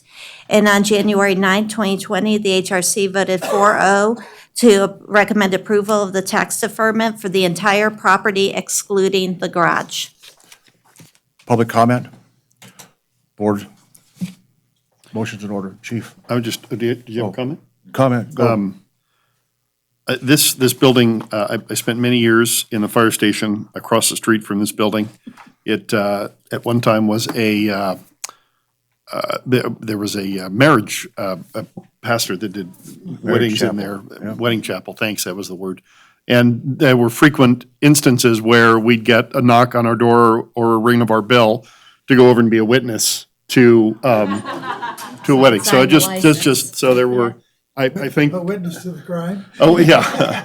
So I think there's several firefighters who are witnesses to many weddings over the years that happened there. So it's a good memory. Just wanted to bring that up. Very good. Brad? Hope, it looks like on this property that there are actually encroachments on all four property lines from this building. And I'm just curious if there's any impacts to the deferment or the actual tax assessment because of those encroachments, because those improvements are on other people's property. I don't know is the answer, but what I'll do is when I refer your action to the assessor, if you want to take action today, I can flag that for him. If you'd like to delay action, I can speak to the assessor and have an answer for you. It's up to you. I'd like to have an answer if we could. Lee may have an answer here. No? Lee Plumel, Community Development Director. What map are you using? If you look at the map on page 371, it shows the parcel boundary and it shows the improvements on the property. Yeah, you can't rely on our GIS. It's not geo-matched to match buildings and aerials precisely to property lines, so It looks like there's some disclaimers pretty- if you go online and look at that. Yeah, it looks like there's some pretty significant encroachments, so especially on the west and north side. On that. So if we could just check on it. Okay. Could we possibly check and then just bring this back after lunch? I mean, do you think you can get an answer? If you're good with that, I can, and if I don't have an answer, you can decide what to do. Okay. All right. We'll table this item until a time, perhaps this afternoon, if not, next board meeting. All right.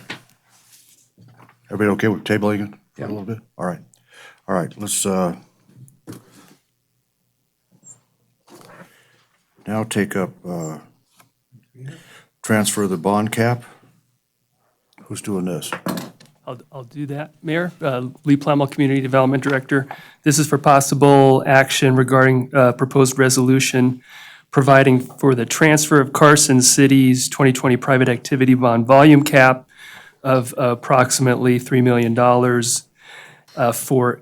the Director of Nevada Department of Business and Industry for improvements and rehabilitation to the Parkway Plaza apartments located at 20 West College Parkway. Also part of the resolution is an acknowledgement of an application for the use of home funds as part of the financing for the project, and that the home funds participation will trigger a property tax exemption. So just a little bit about the transfer of the volume cap to start with. This is an annual allocation. It's not money that the city has. It's bonding capacity for affordable housing and industrial projects that the Department of Business and Industry has. They allocate half of their overall pool distributed to the counties by population for allocations to projects. Are there any other competing applicants for this bond cap? And I've been involved in this program for the city for this is like the 19th year. I think we've had 2 or maybe 3 projects come in that are actual improvements. So we've had no other applications this year for this year's volume cap. It's kind of rare that we do get applications. It's not used frequently. What you've seen the past few years is the Nevada Rural Housing Authority come in after the application round with the state because nobody else has come in and used it, and they've requested our allocation and used it for their home at last, the down payment assistant program. I played phone tag with Bill Brewer with Nevada Rural Housing Authority the last couple of days, but I made him aware that this application was coming before him. I wanted, asked him specifically if this would negatively impact their program. And just to date, I haven't heard back from him on that, but I think in talking with Eric Novak with Praxis, who's part of the application team here, he also works with Nevada Rural Housing Authority, and I think if you have more questions related to that. Well, that's the question I had, is whether there's a competing interest for this money. Yeah, Is this not right. Is the 3 million the total amount of bond cap we've got? Yes. So we'd be giving it all away? The request is to give it all away at this time. And like I said, I didn't hear, I asked the question specifically of Bill, and he was traveling, so we played phone tag a couple times. I wasn't able to get that, but perhaps the applicant, perhaps Eric can talk a little bit more about that. Hi, Eric. Make it green. For the record, Eric Novak, Praxis Consulting Group. The total bonds being used on this project are $28.8 million. Mainly what the Housing Division is looking for is the endorsement of the local government. And the way local governments show their endorsement is by allocating a portion of their volume cap. We're very early in the year so typically the way volume cap is allocated is by population, and you'll get a notification. It doesn't change very much, but the state gets $315 million a year. They divide it in half goes to the local jurisdictions, and half goes to business and industry. Since the lion's share of the volume cap is coming from business and industry, we're mainly looking for an endorsement from the local government. So if you felt like you wanted to set aside some for some future project, you could do that. We really need more of the endorsement in order to go forward to the to Nevada Housing Division. So we're going to the State Board of Finance on March 12th before the governor, and we need to be able to say that the local government supports the project. Could you speak to, traditionally we've allocated that bond cap to Nevada Rural Housing Authority. Can you speak to whether or not, whether they're going to be, because I talked to Bill Brewer. Yeah. And he said they would be coming back. We didn't get into it very deeply as to whether or not there was a competing application. So I'm pretty sure that they wouldn't want to stand in the way of this project going forward. I'm positive of that. Part of it. I don't know that what Nevada Rural Housing Authority does is they go to every jurisdiction in the whole state. They do the rural tour, and so they just go and ask, and that's how they accumulate bond funds for their single-family mortgage program. They use it for the voucher program. What's that? They use it for the voucher program. Well, they have a Mortgage, right, the more I'm talking about voucher. right. Okay. And so so I don't know how this affects their pipeline. That hadn't If we come pass up. this today, who's going to take the heat from Brewer? I'm happy to take the heat from Brewer.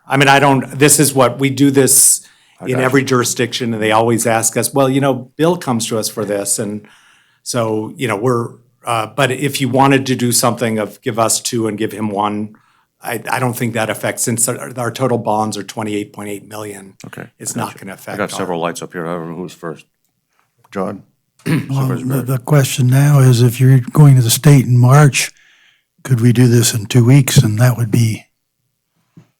still let you go to the state in March. And then gives time to check. Is that a problem? I think that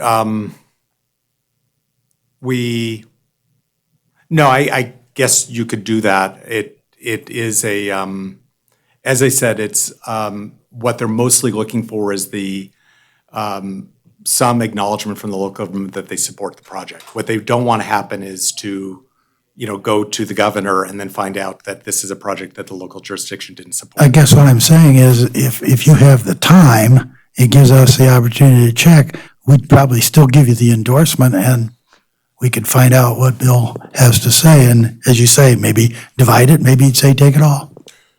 Is rural housing associated with this development? No. Okay. So I don't want to put anybody under the gun, because it's a nice project out there. But, let's see where we go with the board here. Supervisor Bunkowski, or Supervisor, go, then we'll take the chief. And Lee, do you know if there's a current property tax exemption on the property? No, I don't know if there is a current one. Yeah, 'Cause it was- there's not. There's not. And- Okay. And so this is. But it was previously an affordable, It's been an affordable project. I think what's But that's happening is that expired. it's harder to make the numbers work on these projects these days. So they're putting in about, what will be about 40,000 a unit to renovate the property to preserve it for another 30 years as affordable housing. right? And this is, the property tax exemption, I think it's in the package, but I think it was about 137,000 a Yeah, year. 137, I think. That is being used to finance maybe 2.2 million of the renovation costs of the Correct. project. And I want to commend you. You have a very professional team. I'm familiar with several of the components of the team that's put together to do this project. It's a great team. If we reserve the bond cap, but gave you our written endorsement, how does that affect your project and your financing? Since almost all of the bond cap is coming from business and industry anyway, I think they would just adjust their planning. So they know that they've blocked out 25.8 million of their volume cap to match with your 3 million. So if you allocate 2 million, then they would block out another million of their volume cap. So- I don't think that it'll affect it too much. So what I'm looking at is that if we give you the bond cap, then that costs us $137,000 in tax revenue. Give them the home It's, funds. The that's, whole amount. it's the Right. reason that we So- did this is two separate Right. items is that and I know this has been an issue in the past with Carson, with all the rural jurisdictions that property taxes is a big issue. And so this one is just, it's the largest affordable housing project in Carson.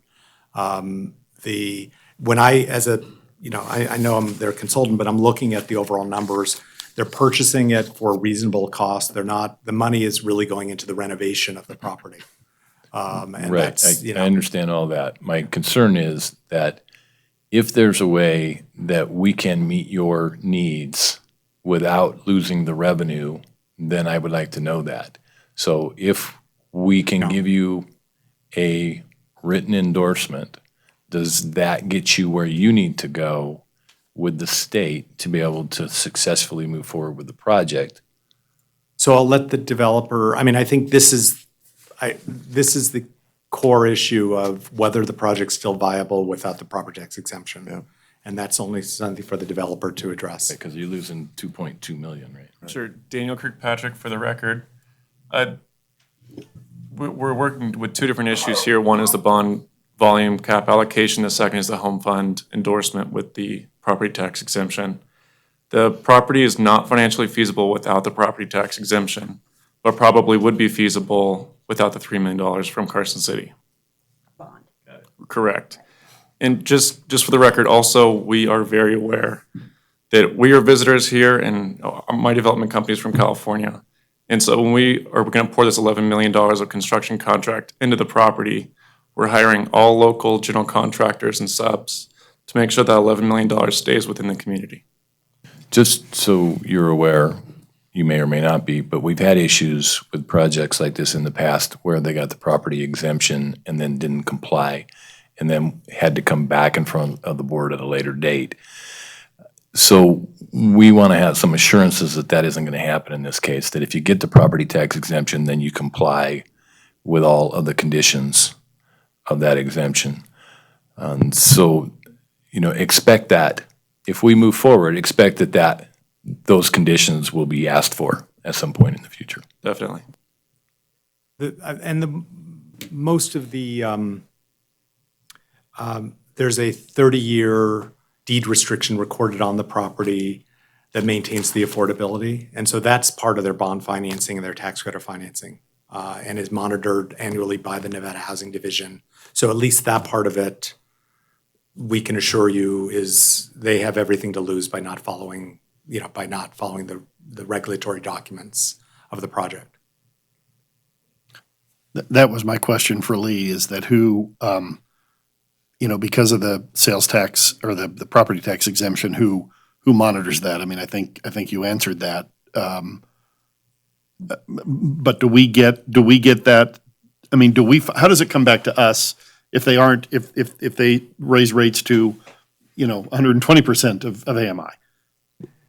Well, there's a process they need to go through with the city assessor's office for that exemption, and there's a form, so it gets tracked in that sense. Okay. But the city's not going out and checking the affordability. I think that, that's through the state housing division that keeps track of that. Right, okay.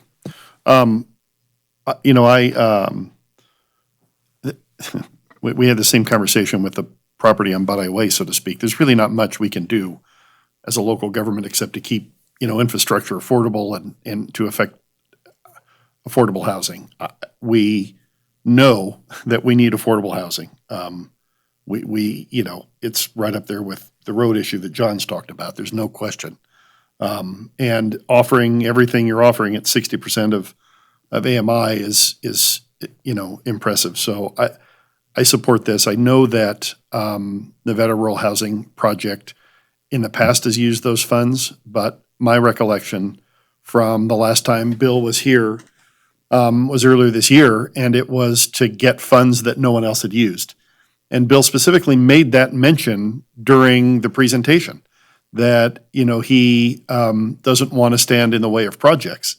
And so I don't think it's wise of us to deny this to them when Bill has said that in the past. So I'm going to support this. And this was my second apartment, M353. So when you remodel I don't know how I remembered that, but I remember it. I lived there almost 40 years ago. So give me a call when you remodel M353. I want to see if there's anything in there that I remember. Because it probably looks exactly the same as it did 40 years ago. Did you put the gold bars in the? I might have in the wall? signed something somewhere inside a cabinet or, maybe I can. All right. What do the M stand for? Yeah, All right. I had no gold Building bars. M. 40 years ago, I did not have gold bars. Well, Board, I think, where we are is, we could either, write a letter of support or, just do as we've been suggested to do here. So it's, somebody want to try a motion and we'll see where it goes. I mean, I guess I'm satisfied now that, we're not going to be squeezing down Nevada Rural Housing Authority, so. I got it. I move to adopt resolution number 2020-1. Did we take public comment? I thought I did, but if I didn't, let's just do a motion and then we'll ask comment on the motion. Is there a second on that motion? Second. Okay, there's a motion, a second. Public, everybody hear what we're doing? Everybody hear about it? Okay, I actually wanted a discussion question. discussion's okay, sure. Yesterday, I'm on a housing task force, and so one of the things that I heard about your particular property, and not just yours, but a couple others in Carson City, is that they came out with the changes in the fair market rents. Came out, and that everyone just immediately raised their rents to the new FMR, to the fair market rent values, but are not accommodating the $100 needed to include a utility. So that there's some concern now that we're not going to be able to have people continue to live there and use their vouchers because it won't work. So did you guys just raise all your rents to the current FMRs? The rents are set not by fair market rents, but by the HUD AMIs. And so the HUD AMIs have actually been pretty flat if For you a see, long time. because they're based on actual income in the community. FMRs are based on comparable rents in the community, which have been going up. Right. So the FMRs are, if someone has a tenant-based voucher Right. and they go to rent at this development, I think what the owner is supposed to say, and I don't know what occurs, and I don't know if you can even have the same manager after the renovation, but they're supposed to say, our rent is this. Oh, you have a voucher? Oh, for you, our rent is this. You're not supposed to do that, and so I'm not sure. I'm just letting you know Yeah. that's what I'm hearing, so Yeah, if but at it all shouldn't- possible to work with our staff, because that's what I'm hearing. The rents, the residents who are there, their rents will not change because of the For the renovation. existing, Yeah, okay. that the rents are set at 60% of AMI. Right. And so they range, I'm just looking at the rents from 712 for a one-bedroom to 983 for a three-bedroom unit. And so those are significantly below market rents. Fair. For comparable housing and, you know. I so just we- want to we make think the sure all public the benefit vouchers will in continue to be- town can be used. And and under the tax credit program, you have to accept vouchers, that's something you sign a agreement with the Nevada Housing Division that you will accept vouchers. So the issue of whether, as I said, there's published rents and you're not supposed to tell someone who has a voucher that, oh, for you, we're going to charge you the fair market rent. But I don't know what happens in the real world. Just a caution or just double check. Thank you. John, did you have? Thank you. Stacy has reminded me of what Bill said, and I think I recall that now, so we don't need to wait to talk to Bill. All right, thank you. All right. Chief, did you have one, or Brad, did you have a discussion? me. Go. I support the concept of this project. We all know that we need affordable housing. I have some trepidation, you know, $137,000 represents approximately 1 cent of our $3.57 of property tax revenue that we get. So it's a significant hit to us to do that. I see this as an investment in the project and in the sustainability of Carson City. But I do it with trepidation because we've had issues in the past with projects and with developers. So I'll support this today, but, you know, I just want you to know we're going to be looking at this pretty carefully because we have had some issues in the past. I just want to let you guys know that don't take it personally. It's just that we have learned through our own mistakes in the past that we need to tighten up language. We need to be very clear on what our expectations are from you and how we expect the process to work, whether that be through clawback provisions or whatever that process may be. But just be aware that that we do this because of our own mistakes in the past. So, thank you. It's a good caveat. Okay, further discussion? Anybody on board? All right, motion is up. All in favor signify by saying aye. Aye. Opposed, nay. Carried. Okay, it did. Okay, let's, Thank you. now. Thank you so much. Thank you. Thank you. All right, let's take up the Board of Supervisors, then we'll go to closed meeting real quick. You want to do this now or just do a closed meeting real quick and then do the Board of Supervisors at the end of the? Let's just do it all at the end. Let's take, we're going to close the meeting to talk to council. Let me read this. Receive information from an attorney employed or retained by the city regarding potential and/or existing litigation involving matters over which the public body has supervision, control, jurisdiction, or advisory power, and to deliberate towards decisions on the matters. Okay, so we're going to close the meeting pursuant to law. This is a non-meeting meeting. Okay, all right.